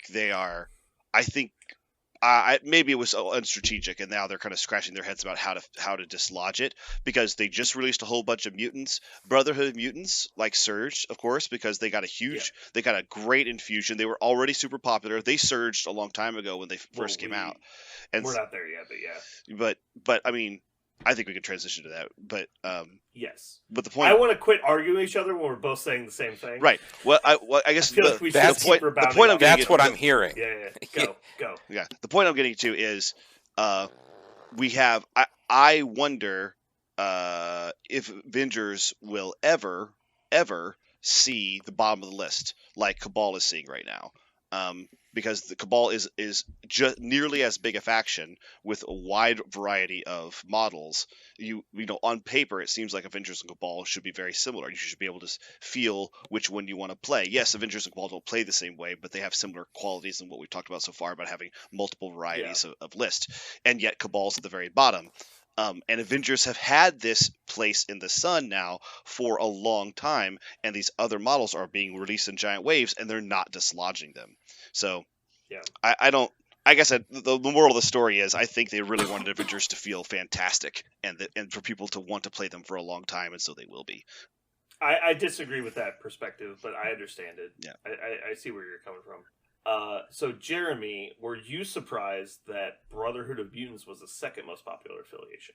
No, not at all. I was initially, and then I remembered that TTS allows spoilered rules. Yeah. And so basically all the mutant stuff has been available for like 2 months on TTS. Yep. So it's been out a while, and it's the new hotness, right? Like, people have been waiting for Juggernaut for like fucking forever. Yeah. And between those two, it just doesn't matter. Like, they're playing them. Everybody's playing them. Do it to it. And you have to take this with a grain of salt every time, because there's always a new thing in this game because they keep to a pretty good release schedule. And so there's always going to be flavor of the month. Like when Brotherhood initially got released, they were massive. When Asgard got Angela and Enchantress, they were insanely popular. Remember that? Mm-hmm. Like, Asgard was like a 30% of the market share. Yeah. It was fucking crazy. Yeah, it was ridiculously high, yeah. Yeah. And then, like, so the flavor of the month is always huge, because there's a lot of people that don't go outside still, and so they're not going to game stores. So their only game experience is TTS. So they join the TTS League to get games, and they just want to play the new stuff. So you have to take that with a grain of salt. Speaking of the new stuff, considering they only got one new character recently, Jeremy, what do you think about Criminal Syndicate at the 3rd slot, tied with Guardians? Guardians makes sense because of the errata, but what did Criminals get that you think people are drawing towards Criminals? Criminals got a good 2-pointer, which they were looking for. Yeah. Also, the update was huge. Also, yeah, the update was big, and one of the big things, and it's a secret, don't tell anybody, Criminals have always been good. They're not that interesting, but hello, they're always been fucking good. Like, they're nuts. They're always gonna be in the race, like, regardless. Here's the deal. In TTS, one thing that TTS folks do is they follow TTS people. And none of the people who are excellent players have piloted a list with Criminals in it. And I got news. They are this year. There's a couple of the big guys that win this thing that are taking Criminals. So we're about to see a giant surge in Criminals when it comes to, like, the meta of this game. And I know there's a big group think on TTS. If, like, the top people start doing something, everyone kind of follows suit. Yep. So yeah, I know. Well, that's true. That's true with any, like, really public meta. Yeah, but it's different. It's different when you're talk about like local game store stuff, because that's what I love about the national meta of a war game, because you're talking about 10,000 individual small pods of people, in which the vast majority don't talk to people outside their pod. And that's when you see where the game really naturally develops. And then, very slowly from the top down, will things start trickling down. Like, in War Machine, this started happening with, like, the big theme forces for a while. In 40K, this will start happening as people start finding, like, the best way to play a new codex. But it usually takes, like, a month or two. But as of lately, with the advent of podcasts and forums and stuff like this, and basically just people being more integrated socially within their play groups, and now the fact that TTS, because the only people on TTS are the people that already communicate on a national level through Discord or Facebook or all these other groups, the only people involved are the people that communicate. And so we're seeing an extremely rapidly evolving meta with a lot of groupthink, which we don't see if you just go to like a random game store and ask people what they're playing. Most people wouldn't even know that Avengers are like the most popular faction. So, as an example to this, exactly what you're saying, Mike, the guy who won LVO, went to LVO with the intent of, I'm going to have to play Web Warriors because Web Warriors are excellent, right? Yeah. He showed up. There was 3 Web Warrior players out of the 80, 90, whatever there was. So he changed his list on day 2 because there wasn't anybody playing it. So does that make Web Warriors shitty? No. because in his pod, everyone's grinding Web Warriors because they all think they're the best. Yeah. So the numbers are what they are. It doesn't mean, one thing different than another, And that's why I'm always like, well, TTS isn't a good example of what people are actually playing. This is a good example of what all the group think people are playing. And that has a lot of value, but it's not necessarily the same as saying this is what everyone is playing. Well, also, another thing that's misleading about the numbers, so far we were talking about rankings, but the difference in the rankings is Avengers is rocking number one spot with 15%. That's still a pretty, it's the biggest margin, but number two is 14, that's Brotherhood. Criminals is 11, tied with Guardians at 11, which is right next to Web Warriors at 10. Like, the margin of these is pretty slim. The only one that feels very low is probably Defenders and Inhumans. They feel very low at 2%, but the others are pretty comparable. I'm actually surprised Defenders are so low. I think they're only so low because the people that were playing Defenders are now playing Convocation, and I think that's going to wear off soon. I think Defenders are low because I don't think they have a really good faction identity. I think that's the problem with Defenders. I disagree, but we disagree a lot apparently. Yeah. So I just want to say real quick, top 5, Avengers, like Parker's saying, Avengers at 15, Brotherhood at 14, Criminals 11, Guardians at 11. That's not surprising. All 4 of those affiliations are really good. Web Warriors at 5th with 10%. Every other affiliation is below 10%. But one thing I do want to point out, so Avengers are 15%, right? But Central and West, the 2 US categories, Central's at 15, West is at 21%, which is the single highest affiliation percentage of anybody. No affiliation breaks 21% in any demographic but Avengers. I think the next highest is like 16%, 17%. No. 17 also Avengers in Oceania. Yeah, 17 for also Avengers in Oceania. So yeah, that's absolutely huge. But in Europe, 9% Avengers. They wouldn't even crack the top 5. So yeah, that's pretty big. So clearly Avengers are really popular in the US, but affiliation led by Captain America is popular in the US. Weird. Like, who would have guessed, right? Mm-hmm. So yeah, as moving on, unaffiliated, still holding up the rear as the worst affiliation. Inhumans, like he said, number 2, and Defenders number 3. Cabal number 4, tied with Asgard, is a little surprising to me. But who would have ever thought, also tied for 3rd, Wakanda? Yeah, Wakanda's the bottom of the barrel. Wow, that's crazy. Anyway, so let's move on. This is going to be the real cancer part of the podcast. We talked about last week. Yeah, let's make a pact not to repeat last week's, and let's just mention that there are characters that are being played a lot in this. There are characters in the words of myself and Jeremy can get fucked. This character was taken 45% of lists. Are you fucking kidding me? 45% of lists. Will Pagani, please do something. We need you. Yeah. After this season, I'm going to tell you, the season after it, if they don't change him, it'll be 80%. Yeah. Bet you. It's gonna get bad. So remember when we talked about, like, there was characters. We haven't said his name. Like, we haven't said his name yet, by the way. I know we haven't said. I'm intentionally not saying his name right now. He who shall not be named. Yeah. There was. So if I told you, can you pick 2 characters that were going to be the most popular? I wish we had done this before we looked at the numbers. Because if we had said, pick your top 3 most played characters, I don't think it would be close. We all would have gotten 2 right.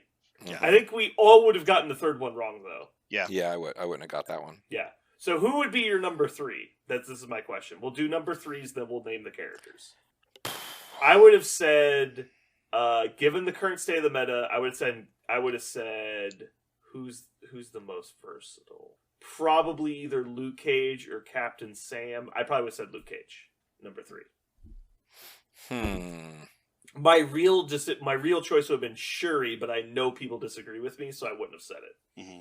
No, I wouldn't have said Shuri. I think I would have said Scarlet Witch, probably, because I know a lot of people agree that she's just a super strong drop-in, and she also sees play in a lot of popular multiple stuff. Affiliations. Yeah. She's good, but 5 points is a lot, so she doesn't make it into, like, oddball affiliations like cheap characters do. Right, it's true, but I feel like people...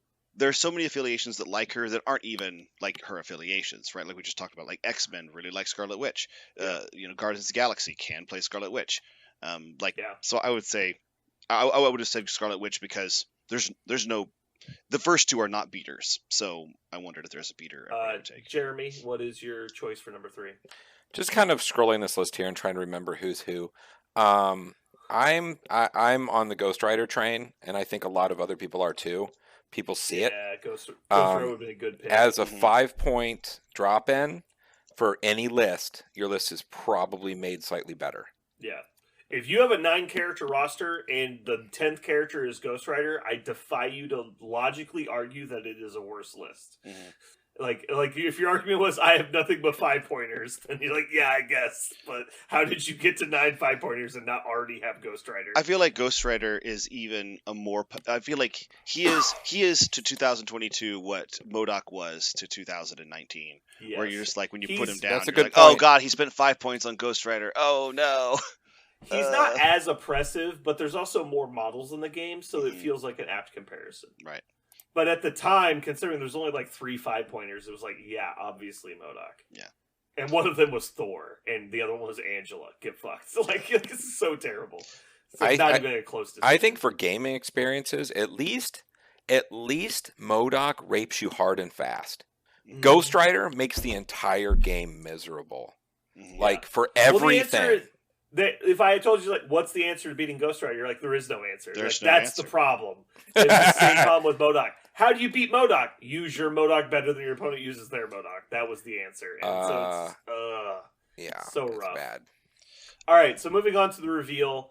Anyone who was asleep at the wheel, Doc Voodoo was the number 1 choice. Not even close. This character is super beyond busted. Banana hammock crazy. Banana hammock. Next up, obviously, is Black Cat. So 45% selection as an all, 48% in the West. Are you noticing there's a huge amount of groupthink in the West Coast? Mm-hmm. They're always the highest percentage in every category is the West Coast. Everyone is just following suit because there's so many influential people out there. Which I don't think is wrong necessarily. Like, they're clearly getting good information, but like West Coast is always topping the charts at the highest percentage. 48% of people in the league played Doc Voodoo. That's nuts. The highest percentage of a single affiliation was 15%. That's fucking crazy. Like, yeah. Who the fuck? Okay, so what's he affiliated with? It's Convocation, Avengers. Avengers. What's the other one? Midnight Suns.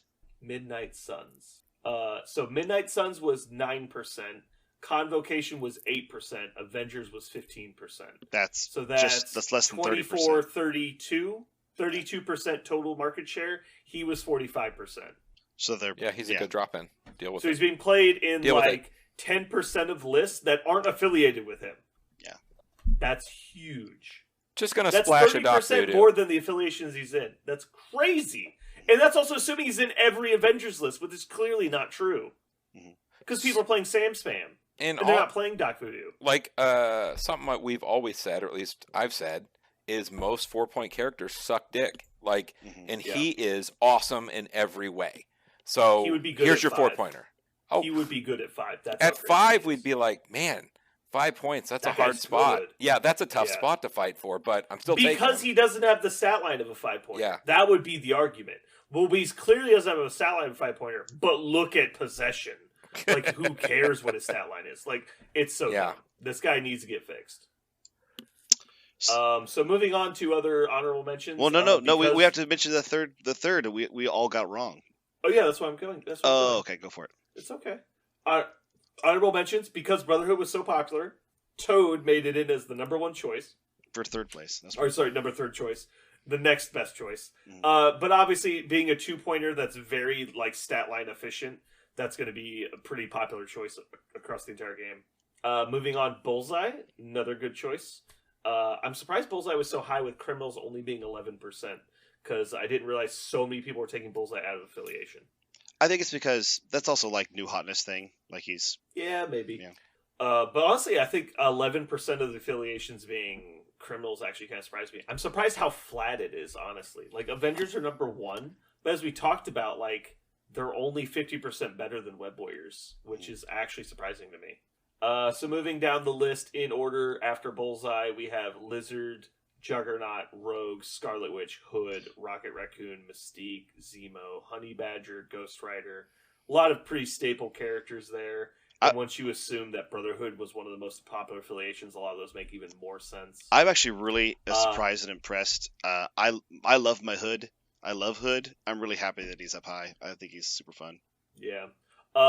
So from like a phoenix from the ashes to the fire, Viper is no longer the worst character in the game. Mm-hmm. We have 2 new characters that are way worse. 2 new contenders. This makes zero fucking sense to me because both these characters are obviously better than fucking Viper. Agent Widow at 4.4%, which means 4 out of 1,000. Holy shit. Which clearly means one person played him. Yeah, and it was a Midwest player, it looks like. And then last place, Daredevil with 0 plays. Wow. 0 plays. Talk about... I mean, I love that personally because I fucking hate Blind Man as a character, but... Let's talk real fast. Even though they are the bottom, there's a lot of 1%ers. Ebony Maw, which surprises the hell out of me. Bob, Agent of Hydra, really surprises me. Yeah, clearly people think Bullseye's better than Bob. Right. Spider-Man, Peter Parker. That I understand because Amazing Spider-Man is out. Right. And he's never been popular, so like in a popularity contest, obviously he's going to lose. Right. But Ultron. I kind of understand that one. Ultron is a little annoying. I don't think people have given him a chance yet. Wasp and Ant-Man, we've poo-pooed him on this cast, but we found out Ant-Man. Wasp is terrible. Ant-Man is very playable. Yeah. The one that actually insults me is Punisher. You're so sad. What the fuck, people? This is a very good model. 100% of them are in the Midwest, though, which I understand because they've clearly seen Kansas City rocking the Punisher and they get it. Yeah. Another one that surprised me just barely over 1% is War Machine. I thought it would... I guess you're only seeing that in Sam Spam precisely, most likely. That still surprises me. Yeah. That he's not in every Sam Spam list, which has got to be at least 5%, right? Mm-hmm. He's like equal popularity to naming these characters: Taskmaster, Cassandra Nova, Sin, Omega. He's less popular than Omega Red and Sin. What the fuck? No, this is a terrible list. These people don't know what they're doing. God. War Machine is less popular than fucking Omega Red. Literally kill me. What the fuck are they doing? This is why bad sample sizes don't work. I get mad. Well, I don't know if it's bad sample sizes. It's a really large sample size, but it is a certain amount of groupthink, I think. It's a decent sample size, but the problem is groupthink. It's not big enough sample size to avoid groupthink. That's the problem. So, like I was saying earlier, if you pulled every single Marvel Crisis Protocol player and asked them to rank the characters in like effectiveness, Punisher wouldn't be even in the bottom half. But in this situation, he's like bottom 4, which makes no sense. Mm-hmm. Well, also, so anyway, moving on. There's also a bit of like opportunity to be in the current meta too. Like if you could be in a fantastic model, but you don't have the opportunity to fit into a roster. Yeah, that's tough. I think that's kind of what Ebony Maw is suffering from. Like he got redone. He is by all accounts an excellent model, but he doesn't really have the opportunity to go into Black Order right now. And so unless you really, really want to take Ebony Maw in another faction for some reason, you're not taking Ebony Maw. Yeah. So, but as we've talked about, there's so many good Mystic attackers at 5 points. Why would you ever take Ebony Maw? Precisely. That's what I mean. Like he's great, but there's no opportunity for him to go into a list right now, so he just sits down at the bottom of the list. All right. So moving on, we're gonna go to Crises now because we're gonna kind of move through this as we're wrapping up. The secure missions top 3 in order: Demons Downtown, Infinity Formula Goes Missing, and Incursions. Wow, Demons is not even close. Look at Demons is so high. 41% for Demons. That's huge. But I totally agree. It is the least abusable, highest point total, and easiest to play mission of all the secures. This is obviously going to be a staple forever until it gets banned. Which it won't because it's not egregious. Right. This is going to be the leader in secures until a broken as fuck mission gets released. And until it gets banned, that one might take over. Demons is always going to be a staple. And best news now, it comes with fucking Ghost Rider, so you already own it. Yeah. Infinity Formula surprises me a little bit, but again, it's the least egregious of the core set missions. So it's going to be in there. Because people are starting to learn you can't play the easy score ones in the current format because you'll fucking lose to Web Warriors and Criminals. And then Incursions is, I think, the best new mission we've seen in a long time. It's fun. It's fair. It's fun. It's cool. It's interactive. What's wrong with it? It's great. Parker, do you have an opinion? I was just looking at the rest of them, just seeing like if there's one of these that really surprised me, but it doesn't. It doesn't really. Yeah. A little surprised is it. Fisk vows to find major missing witnesses. Only 6%. That's a huge. That's very, very, very much the bottom of the barrel. Does that just benefit one or two factions? Is that why you're so low? Is it just? No, it's because Terrigen Clouds is 20 points and Fisk is 16 points. So if given the option of the identical mission, you choose the 20-point one. So I totally understand that. And the only people playing Mayor Fisk are the people that are playing both. And the people playing both are the people playing a very specific roster. Yeah. So I completely understand this decision, and I'm with it. Because the people playing that mission want to fight the shit out of you, which means they want to play 20 points. Yeah. Okay. Yeah. So I like that. I think that makes sense. In a vacuum, obviously, it's not the worst secure. But from a logic standpoint, like you were talking about earlier, it totally makes sense that it's in last place. Because there's a second option that's better for a lot of those lists. Right. And they don't want to completely lock into a mission like that.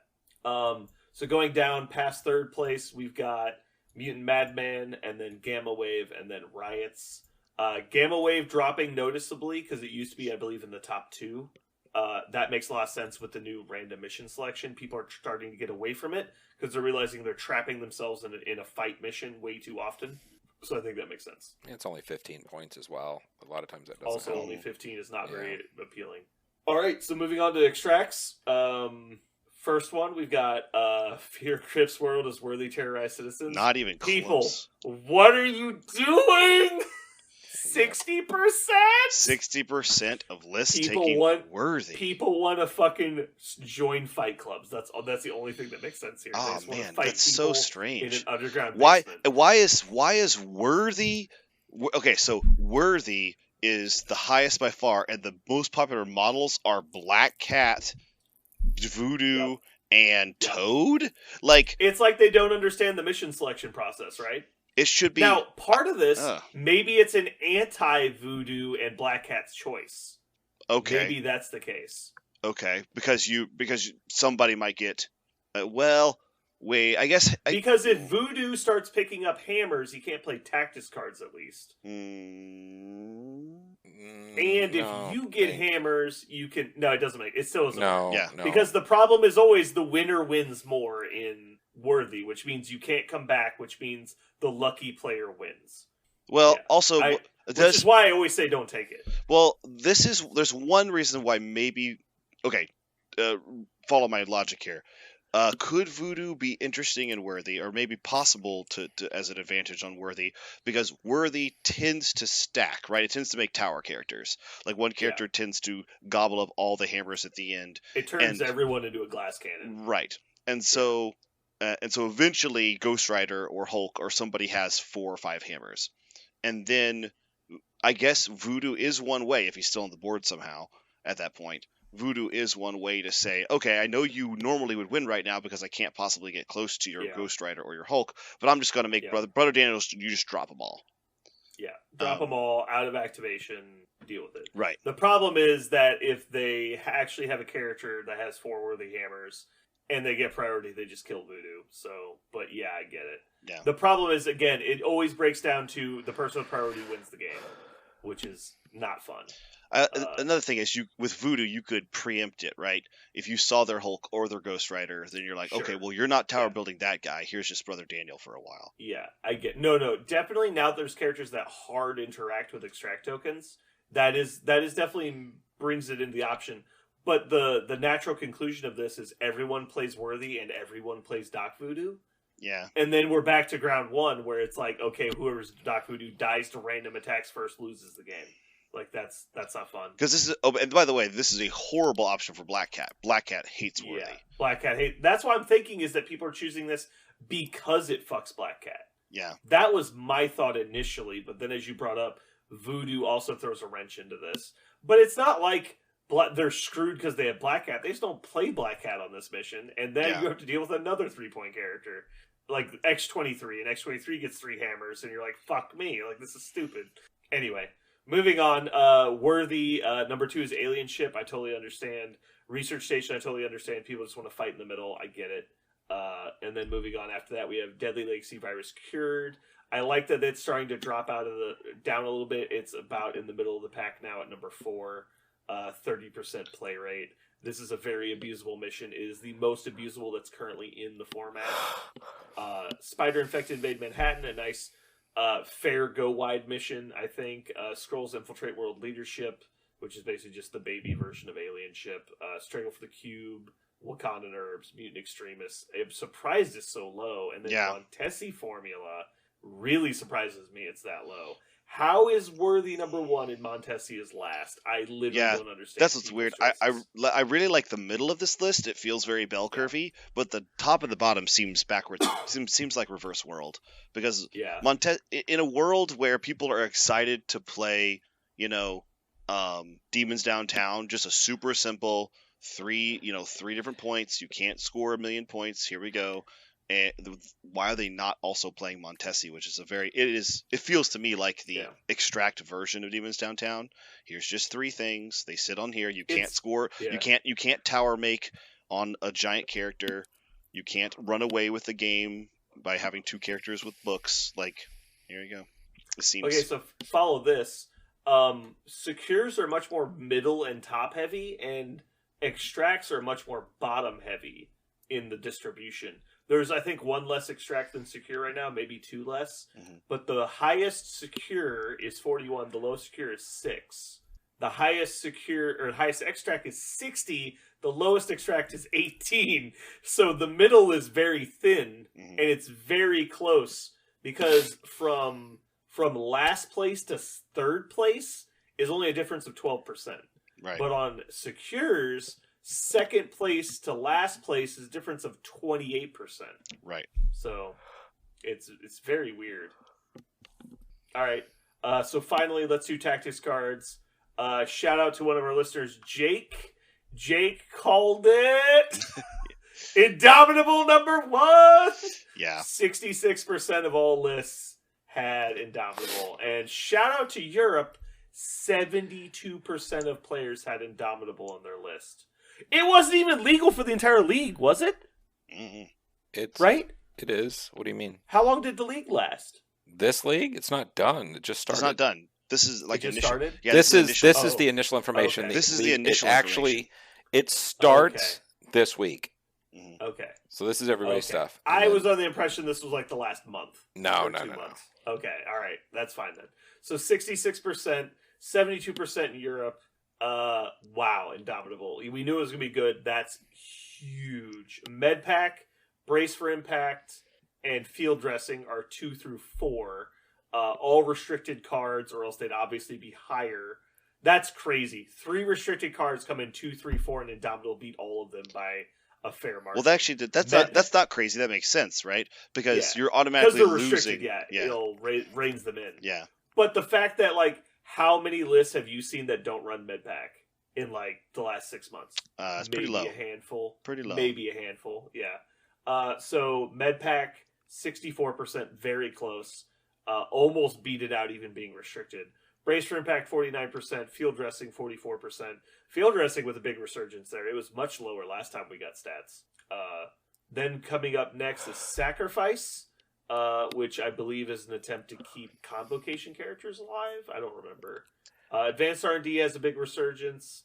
Blind Obsession, Climbing Gear, Bitter Rivals, Mission Objective, Marked for Death, and Do You Know Who I Am? Sharknauts card. Mm-hmm. All great cards. Mission Objective is a little surprising. I think people are trying to avoid the Black Cat thing. Does it stop Black Cat? No, but I think it's also... It does stop Voodoo's thing, I know. Right. But it's only 1 token, so if you're holding like 3 and you Mission Objective, you get to hand 1 token to somebody else. I also think with a lot of people playing things like Legacy Virus, we saw 30% of people playing Legacy Virus. If you're playing Legacy Virus, you might just have this in your 10. Yeah. Yeah.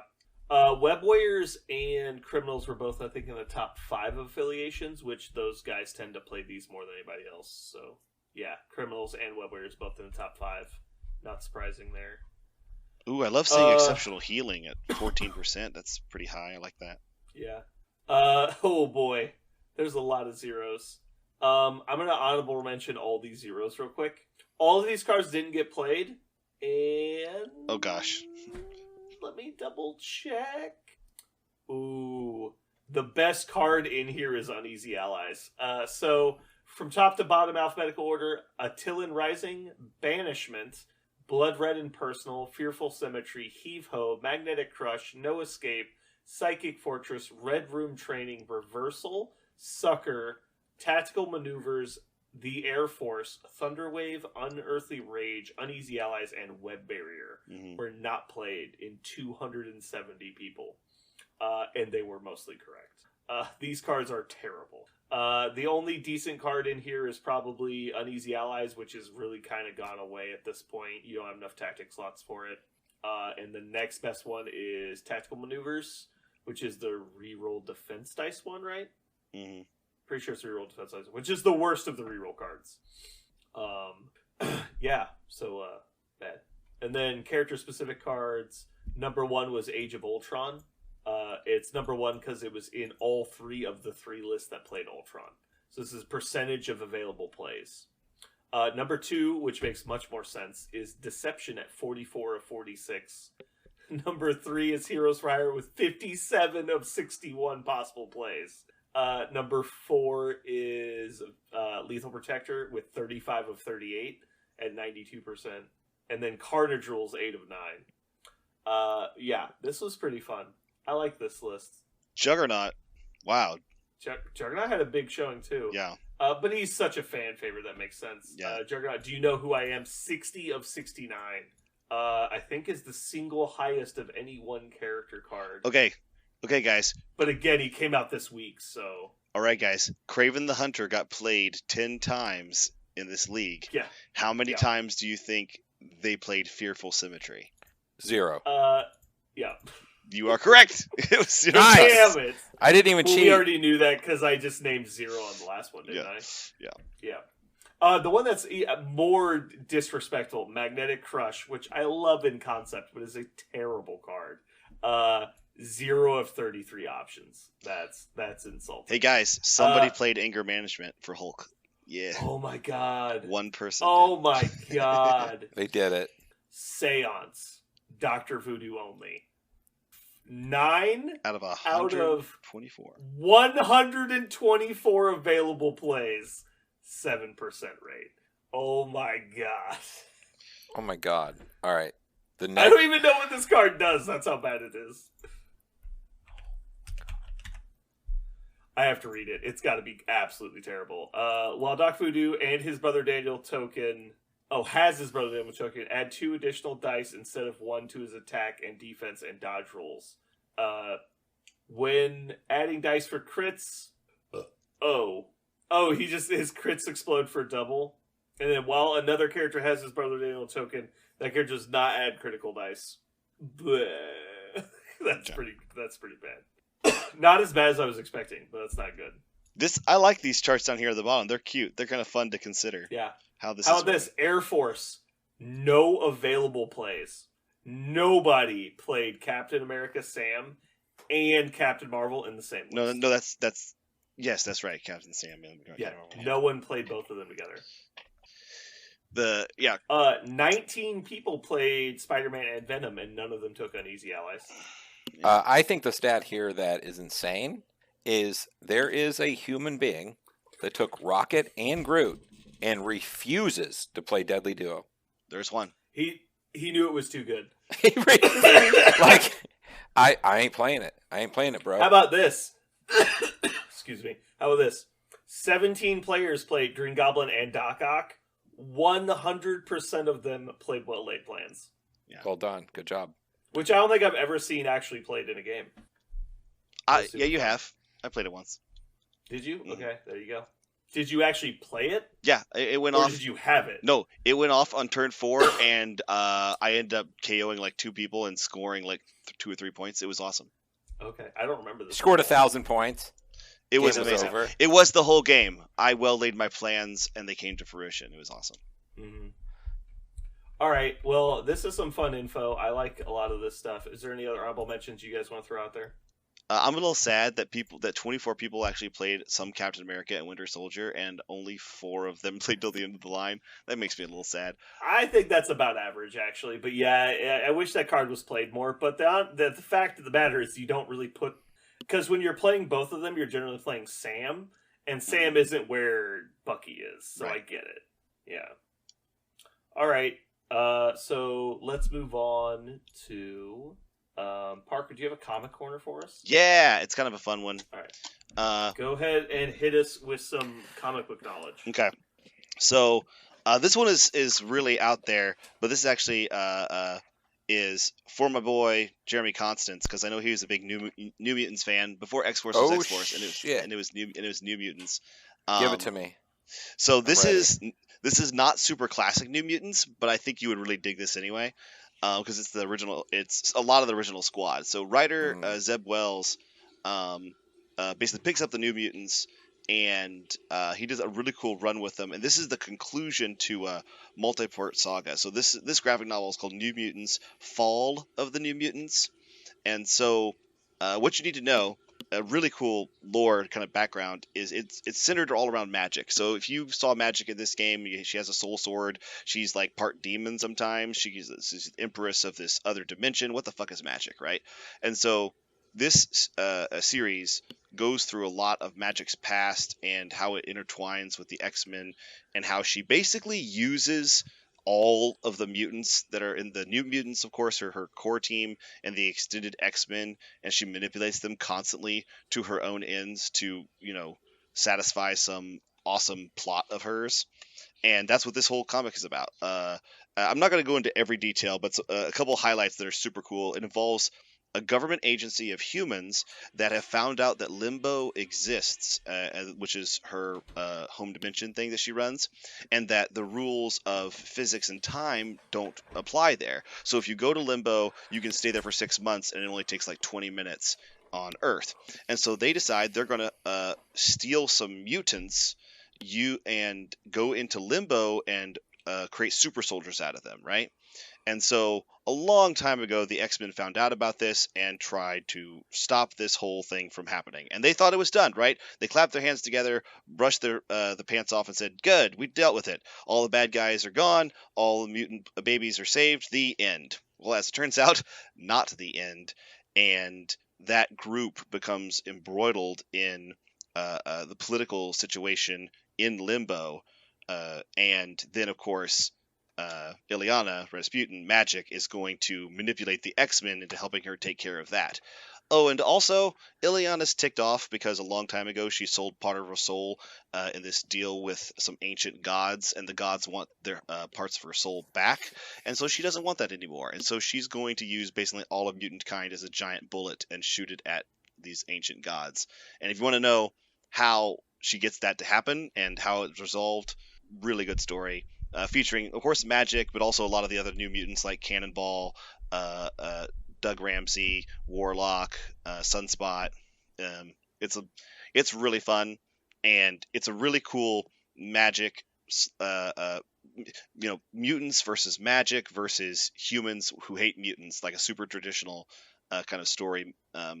It's really, really good. I don't want to spoil it because it's very convoluted, and each new surprise, leads to a new revelation and a new conflict. And Illyana is the puppet master behind all of it. So really cool. Cool. Is it from her perspective, or is it written more from like the mutants' perspective, and she's in the background? Yeah. It's written mostly from the New Mutants' perspective, and the thing is, Limbo is all about fucking with time, right? So she knows what's going to happen, but she also is not sure precisely about what's going to happen because she's not only seen all these things happen, but the future is also unveiling before her. She's also a shattered mind and a shattered soul, and so she at some points, Cyclops gets really frustrated with her. He's like, you're talking like you know what's going to happen. And she's like, yes, I know what's going to happen, but anything could happen. He's like, what are you talking about? He goes, this is Limbo. Just deal with it. And she transforms into a giant demon and flies away. And he's like, I don't get you. And so like, the point is, she is she has all the plans within plans, and everybody else is just watching them happen. So part of the comic is the New Mutants who love her as a person, trying to deal with the fact that she's constantly manipulating them, and they feel disempowered by that. Also, they're dealing with this insanely traumatic group of baby mutants that were functionally harvested by humans, and the humans, by the way, are complete sadistic assholes, like any good mutating human should be. And so, like, them dealing with the trauma of that. Also, they get stuck in limbo for like 6 months, which is only 20 minutes on Earth, but they're in limbo for 6 months, mutants trying to hang out in a demon spawn realm. And so there's some stuff that goes along with that too. It is a super fun comic with a ton of stuff going on. It's wonderful. Cool. All right. Well, hopefully you guys have had a good time. I think we had a pretty good time reviewing the numbers, crunching them, seeing how kind of mouthfeel they have. And so that's going to wrap it up for us today. This has been Brandon. And Dr. Mantis Toboggan, MD. And Jeremy. And this has been Fuck Voodoo 2.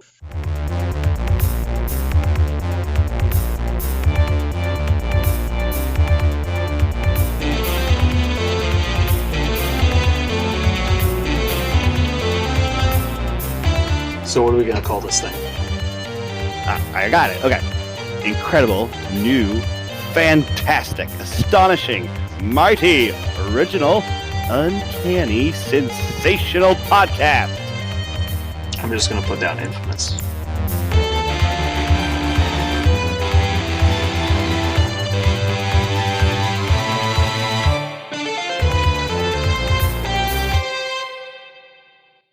But yeah, on the topic of movies being too long, how long would Endgame have to have been to be too long? Okay. Like all 12 of the hours? No, all of the Lord of the Ring movies all in a row. So Yeah. 9 hours. At 10 hours, I would have been winded. But I could do You'd not, like- I could As do long the as they actually had a scheduled intermission where you could get up and go to the bathroom, you're like, okay, I'm good, keep going. Oh yeah, like everything that happened in What If could have also been an Endgame, and I would have been cool with it. Like all of a sudden, Ultron pops up, steals the stones. Like what the fuck? It turns into a Patton Oswalt fan fiction real fast. You're like, oh, okay, I buy it. yeah, I'm in. I'm go ahead, I'm all right. I'm good. I'm following. Sounds good. Perfect. I'm with you. I don't believe your point that Dark Knight is too long. I can totally feel that. I was emotionally exhausted after like an hour and a half, because of how awesome some of it was and how draining some of it was, and psychological and thrilling, and at the same time like methodical and slow. The Joker pulls you apart like he pulls Batman apart. I think you're supposed to feel that. Yeah, but Joker's not even in it. Like the second, Right. third of the movie. Right. Well, no, he's into the fourth act, but the fifth act features him not at all. Right. He hangs off the building, and he cackles a bit into fourth act, and I think it is a. There have been a few 5-act movies, and 5-act movies are becoming more popular in like mainstream media. They've been around for a long time. Like Braveheart was a 5-act movie, but that was not really a blockbuster movie. It just but it's becoming more popular, and I think Dark Knight is a very excellent 5-act movie. But you have to be cool with 5-act movies in order to enjoy that movie. I didn't actually see 5 acts in Endgame. Not that I remember. Maybe there was. Maybe there were 5 acts in Endgame. It just went so fast. It was hard to like feel each act individually. They purposely. One of the things that I was watching a criticism of the Eternals the other day, and the criticism was not that Eternals was necessarily a bad movie, but that it was a very bad Marvel movie. And the reason why, they said, is that Marvel movies do one thing really very well, which is constantly move the plot forward while simultaneously introducing characterization. Like, they do a really good job of you watching the plot move as you're learning the characters. Like, you're never waiting for another plot thing to happen for the sake of characterization. And the Eternals did that not at all. There was no urgency. There was no There was no feeling that action was the driver, but rather it was just characterization, and you were constantly pausing for things to happen.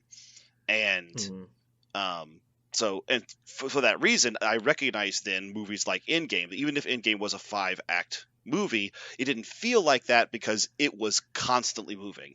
There was urgency all the time. Somebody is coming all the time to come get you, and it started in Infinity War. But even when they began Endgame with Thanos dying, there was still a sense of urgency. Spoilers. Yeah, you're right. I'm sorry. All you guys who didn't, all you guys listeners that haven't seen Endgame. Yeah, all you guys who didn't see Marvel's Endgame 7 years ago or whatever it came out. Cut it. God, it hasn't been that long, has it?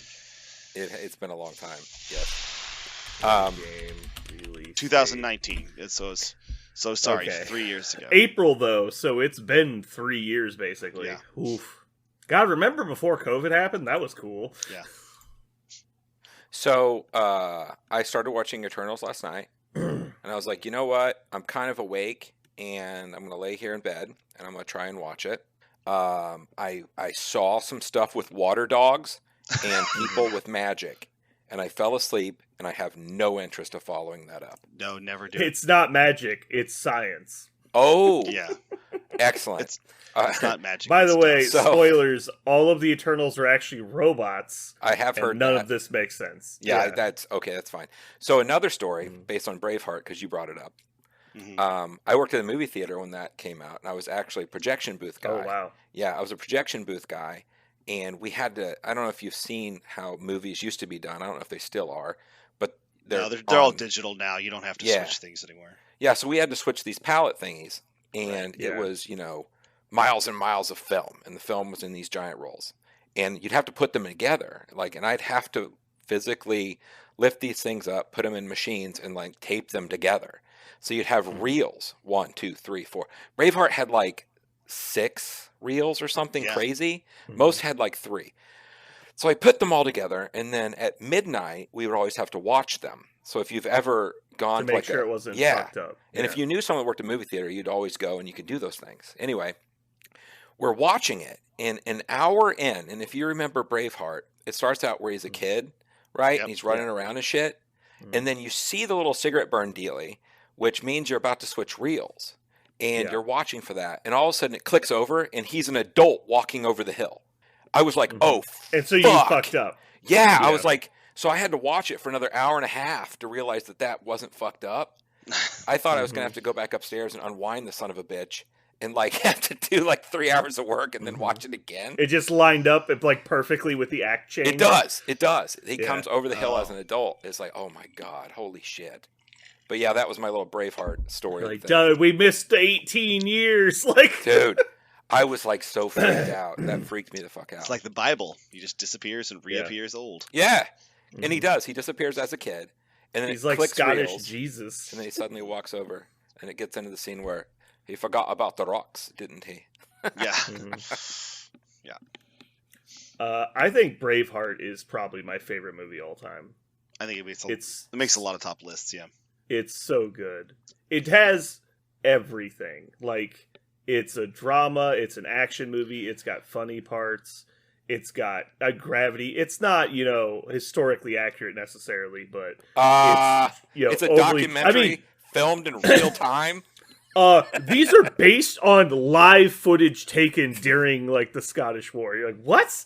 No, but obviously they're overly dramatized, but No, it's a good one. it's based in reality. It's not a fantasy movie, but It's so I Um, actually did a bunch of research on it, mm, and it's a story written by someone who hates those people. First off, yeah. but yeah. it is based on reality. There was people who fucking hated each other. I mean, when and you shit look up what prima nocta is, and you're like, Yeah. I can see how someone could feel a certain way about these people. Yeah. I get it.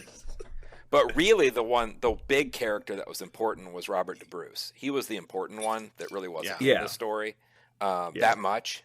Let's see if I can do it. Hold on. So I've seen the movie so many times, and it's at the theater. So at the very end, there's the little quote thing, and I used to be able to do it. I don't know if I can. In the year of our Lord, 1314, Patriots of Scotland. Ooh, Jesus. What was Charge it? Patriots of the Scotland. field of Bannockburn. Bannockburn. Bannockburn. Yeah. Starving and outnumbered, They something like warrior poets. God damn it! They fought like warrior poets. They fought like Scotsmen. There you and go. Won their freedom. Yep. And won their freedom. Mhm. And then the sword fucking flies and lands. And it's oh Lord. So I was very excited to hear your story, and then my internet died right at that moment. Oh. So like, I came in at the sword lands and that's Yep. all I heard. Oh. Yeah, that was always. Hold on, I got to put in a timestamp to fix that. I'm not kidding. That really happened. All right. Start again as if you were just starting to tell your story. Oh my God. Guess I'll listen to it in post. Yeah. The Overlord 1314. Yeah. Anyway, I've seen that one a lot. I watched Braveheart several times. Now, I keep meaning to watch it again, but it's hard. I want to devote my full attention to the movie and not just have it on in the background. Oh, And it is. Yeah, it's honestly one of those movies. If I fall asleep or I stop paying attention, I show it enough respect to stop and rewind to where I wasn't paying attention because I feel it's like doing a disservice. I can't imagine ever being bored and like this doesn't really happen anymore. And unfortunately, the next generation's not going to know what this feels like. But flipping stations, like looking for something to watch.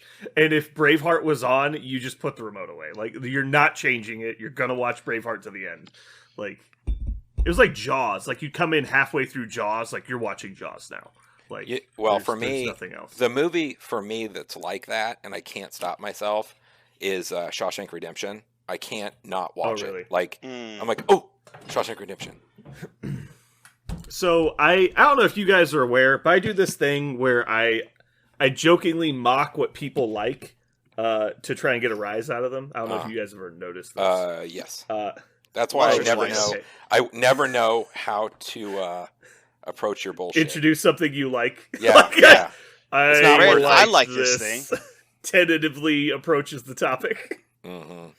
So anyway, Brian, one of our former employees, he's a retired Army guy, but he's very opinionated. But his girlfriend, fiance at the time, I think, was in the store with us, and he wasn't there. And so we start talking about movies and stuff, and she says, "Oh yeah, Brian's favorite movie is The Matrix."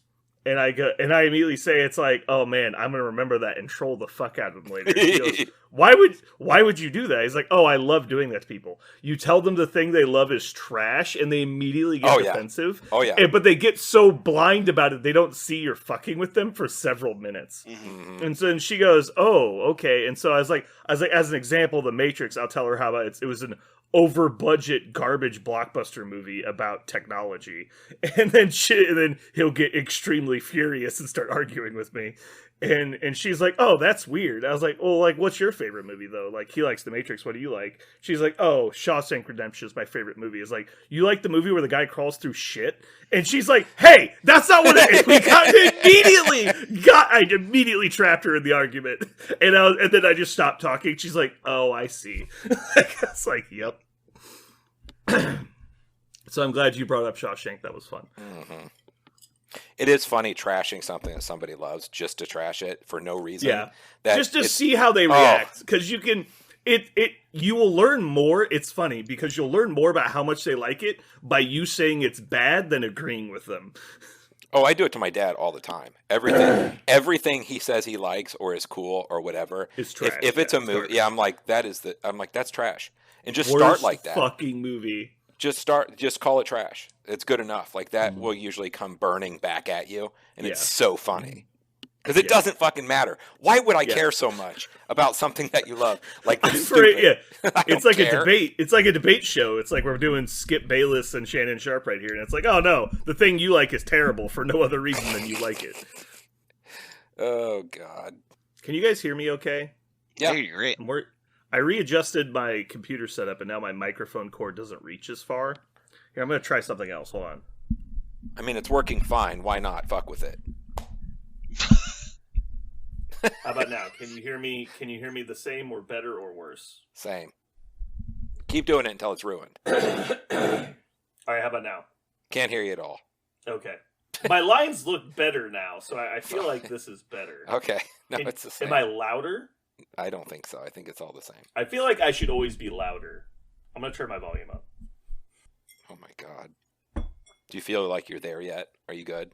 Yeah, I think I got it. Oh, okay. Well, so my mic is normally I'm talking at my mic and it's sitting up vertically, but because the cord is now shorter, it kind of sits like 2 feet away from me. But it's a condenser, so it fades out noise the further away you get.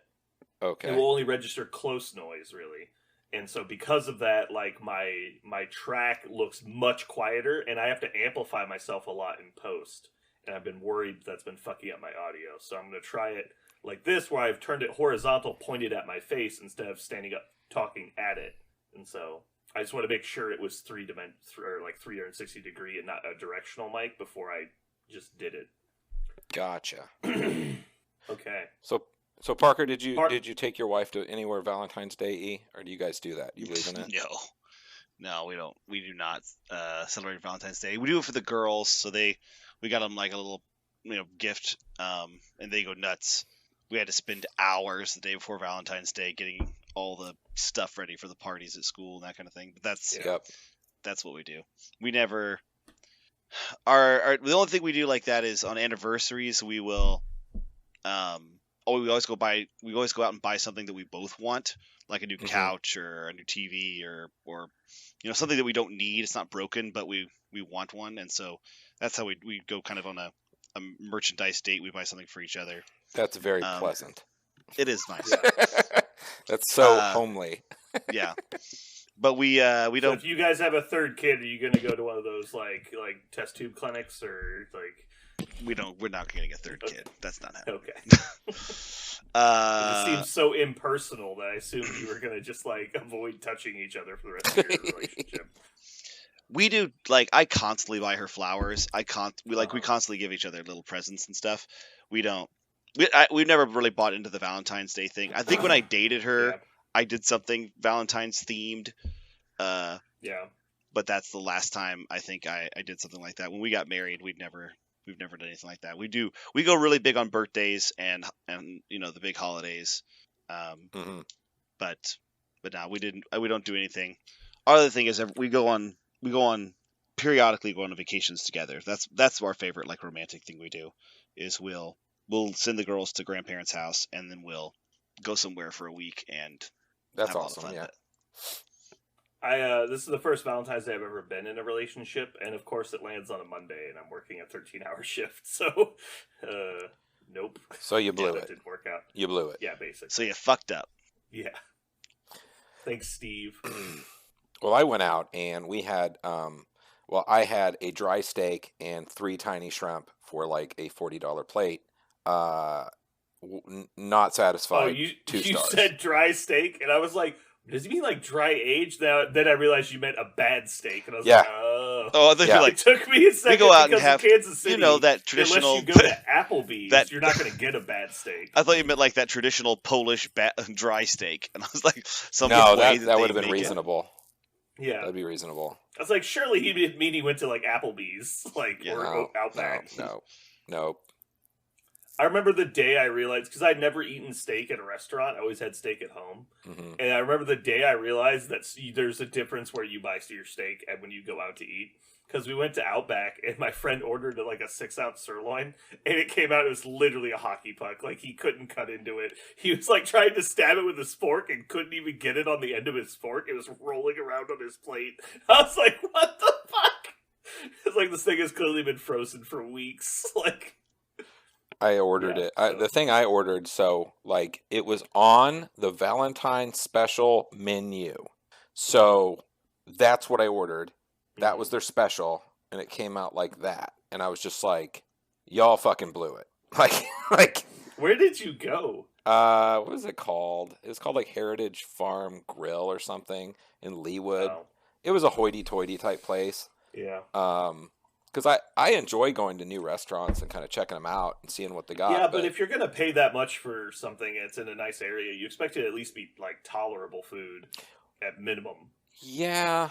And like I say, I'm like, how do you want your steak? I'm like, okay, you asked. Now do it. Like, I said medium. It came out like beef jerky. Yeah. I'm like, No. I can't remember the last time someone ordered a medium steak around me. It's like that's way too done.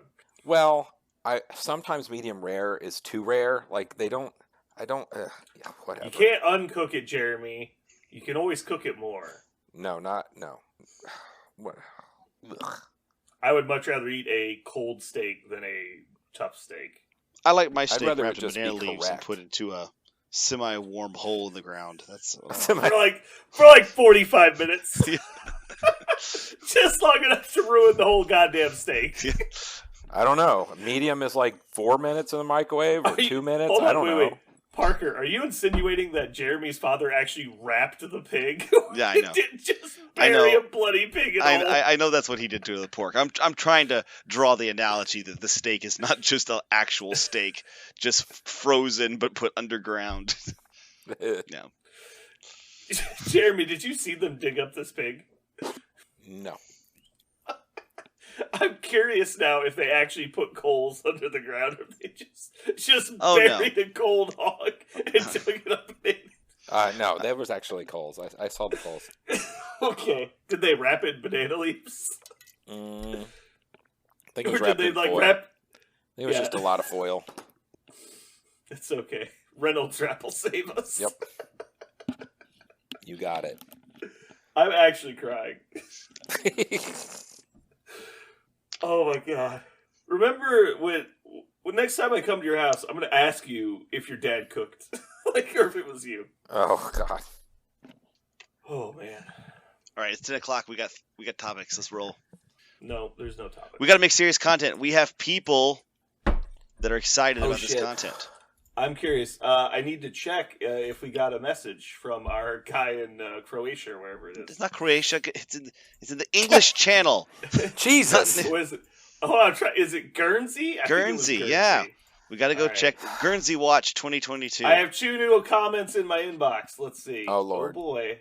I am excited. It's one from Guernsey. I got a picture. Oh, I'm feeling let down at this point. this is very old. No, This is from, well, actually, no, it's not that old. It's from the 22nd of January. but it's God. not from Guernsey. Yeah. But Facebook Messenger has broken, and so I have to refresh the page, and I am also waiting. All right, here we go. Who is this? If this is who I think it is, I'm going to permanently block this person. This is not who I thought it was. Okay. This is a random guy. He seems like an okay dude. Someone sent me a message, go Steelers, and yeah, okay. Way to start a fight, bro. That worked out. The other person sent me they apparently had a LVO one LVO ticket that they wanted to sell, which is obviously useless to us because we wanted to go as a set of 3 people, unfortunately. Anything else on here? Facebook comments. Ooh. See, now I'm wondering, oh, okay, this guy says he's in... This is the same guy who sent me the ticket picture. It looks like his name is Val. He appears to live in Pensacola, Florida. Hello, Val from Pensacola, Florida. Right here in Florida, they can game all year round. Yeah. He said he wants a t-shirt. So we might have to actually make said t-shirts we talked about. I don't think people in Florida wear T-shirts. That's true. They only wear crocodile skin shoes and nothing else. Crocodile skin shoes, loafers, just loafers and cutoffs. I was in Florida once. I think I was too young to recognize how Florida it was. Dude, Florida is its own country. That shit is for Yeah. real. Florida. Every is time some people come dimension. back from, every time people at my work come back from a vacation in Florida, they're like, you know, people in Florida don't believe COVID exists, right? Like they just walk around, just living life, and everybody else is in shock. Hey, did you guys ever finish the new season of Sunny? Mm-mm. I finished it originally. I just don't remember it. Okay. COVID comes up several times, but I love the final episode where they're like, there's so many spoilers, though. I don't want to give spoilers. Parker's not going to watch it. Parker, you need to watch it. Anyway, someone dies to a banshee curse, And, Oh God, and then Charlie I is remember now. explaining. Yeah, Charlie is explaining the symptoms of a banshee curse, and it is your lungs fill up with fluid and you die because you didn't have a respirator. And Dennis is like, dude, that sounds like COVID. And he's like, Oh no, my it's a gosh. banshee curse. And he's like, no, that's COVID. It's like this person died of COVID. He's like, well, that's not possible. We all got the shot. And Frank's like, shot? No, I did that herbal thing. He's like, oh what? my God. He's like, you killed him. He's like, sorry. Speaking of shit you should watch, did I bring up Arcane? Did I bring up that last week? Yeah, the Yeah. League of Legends show. Everyone's been talking about it. Oh my God. Because I was the one who told you about it, and then you watched it. Yeah. Everyone's been saying it's really good, but I mean, obviously they have the money. The production value is going to be there. Yeah. I finally watched all of the episodes, and I'm left with things in life need to be that good in general. So I'm kind of like, everything else is letting me down big time. Like, Yep. Oh yeah. yeah, people Yep. need to take the time to make their shows, to make their movies. All the shit needs to be like $10 As million good. per whatever. Well, it's just nice because we're living in the era where gaming and nerd culture is becoming mainstream. Hmm. And it's no longer when Hollywood or media in general gets a hold of these intellectual properties. They're no longer trying to change it into something they want to do. They're actually just doing it the way the IP wants it done. And because of that, we're getting content we never would have gotten in the past, which is nice. Yeah. Like the Marvel movies, for example. Like, we went from Dolph Lundgren as the Punisher to, Endgame. Like, that never would have been possible. Dolph 20 Lundgren years is ago. my Punisher. I'm not sure who yours is. Thomas Jane is my Punisher, but Dolph Lundgren would have made a really good Russian. Shut Dolph up! Lundgren plays a character in the Punisher franchise not named the Russian. This was a clear miscasting. This was almost as bad as Sean Connery being in The Highlander, a movie about an eternal Scottish warrior, and not playing the Highlander. Instead, he plays the Spanish guy. Like, what the fuck? Did you just realize that Jeremy's thinking? No. Very obviously No, thinking, the okay. other one that is completely insane is Raiden being played by the white guy Mhm. Yeah. in Mortal Kombat movie. Yeah. Oh, did you see they're making a Rat Pack movie? Uh-oh, here comes something. Yeah, Sammy Davis Jr. is being played by Scarlett Johansson. Yeah. Oh, that makes sense. Sammy Davis. Did you guys see that SNL? No. So two of the people on SNL they do like gags against each other, and so they're doing the news desk segment where they're just reading news yeah. lines back and forth. But the last show of the season, they do a bet where they each get to write the other one's jokes and they have to read them. And so the black guy gave the dude that's married to Scarlett Johansson that joke. And so he had to read it. He's just like, he starts reading ahead. He just starts laughing in the middle of the joke. That's awesome. He's like, I am so fucked. Like, it was great. You guys should look up this interaction. It was one of the funnier things on SNL lately. Anyway, we can probably get into it now. We were pretty warmed up. Okay, so we're gonna talk about the season 7 stuff, and then we'll talk about secure missions if we have time. All right, you guys ready? Do it.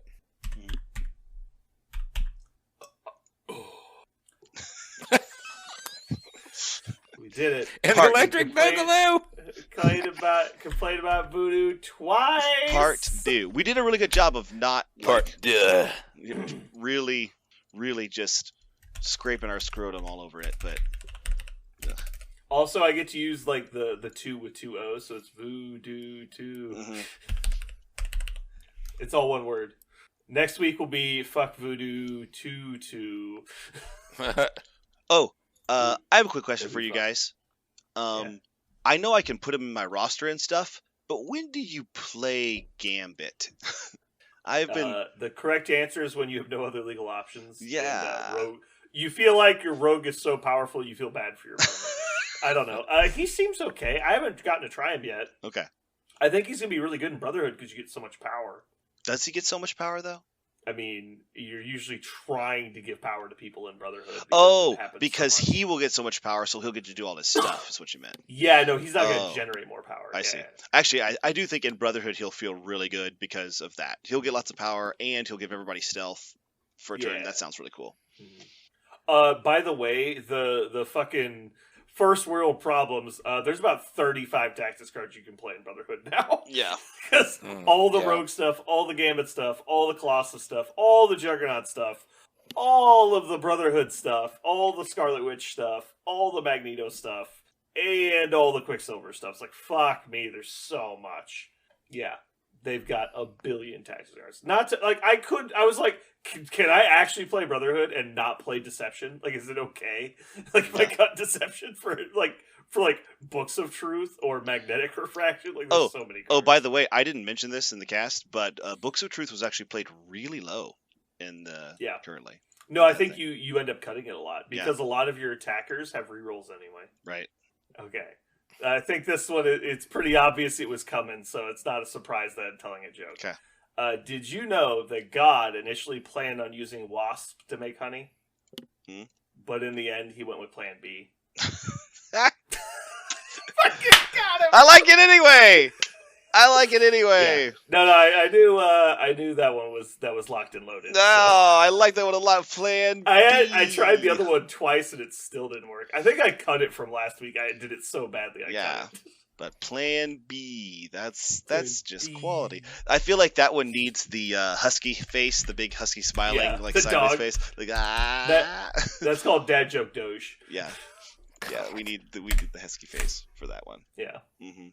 That's wonderful. All right. Didn't even crack Jeremy's smile. He was Jeremy has this tactic where he just pictured like a cement wall in front of him, like he's on that fucking Body Snatchers movie, and he's just like so laser focused on tensing his whole body and not like humming to himself in his head. I think he doesn't even hear the joke. I think he's thinking about She-Hulk muscle structure just to try to.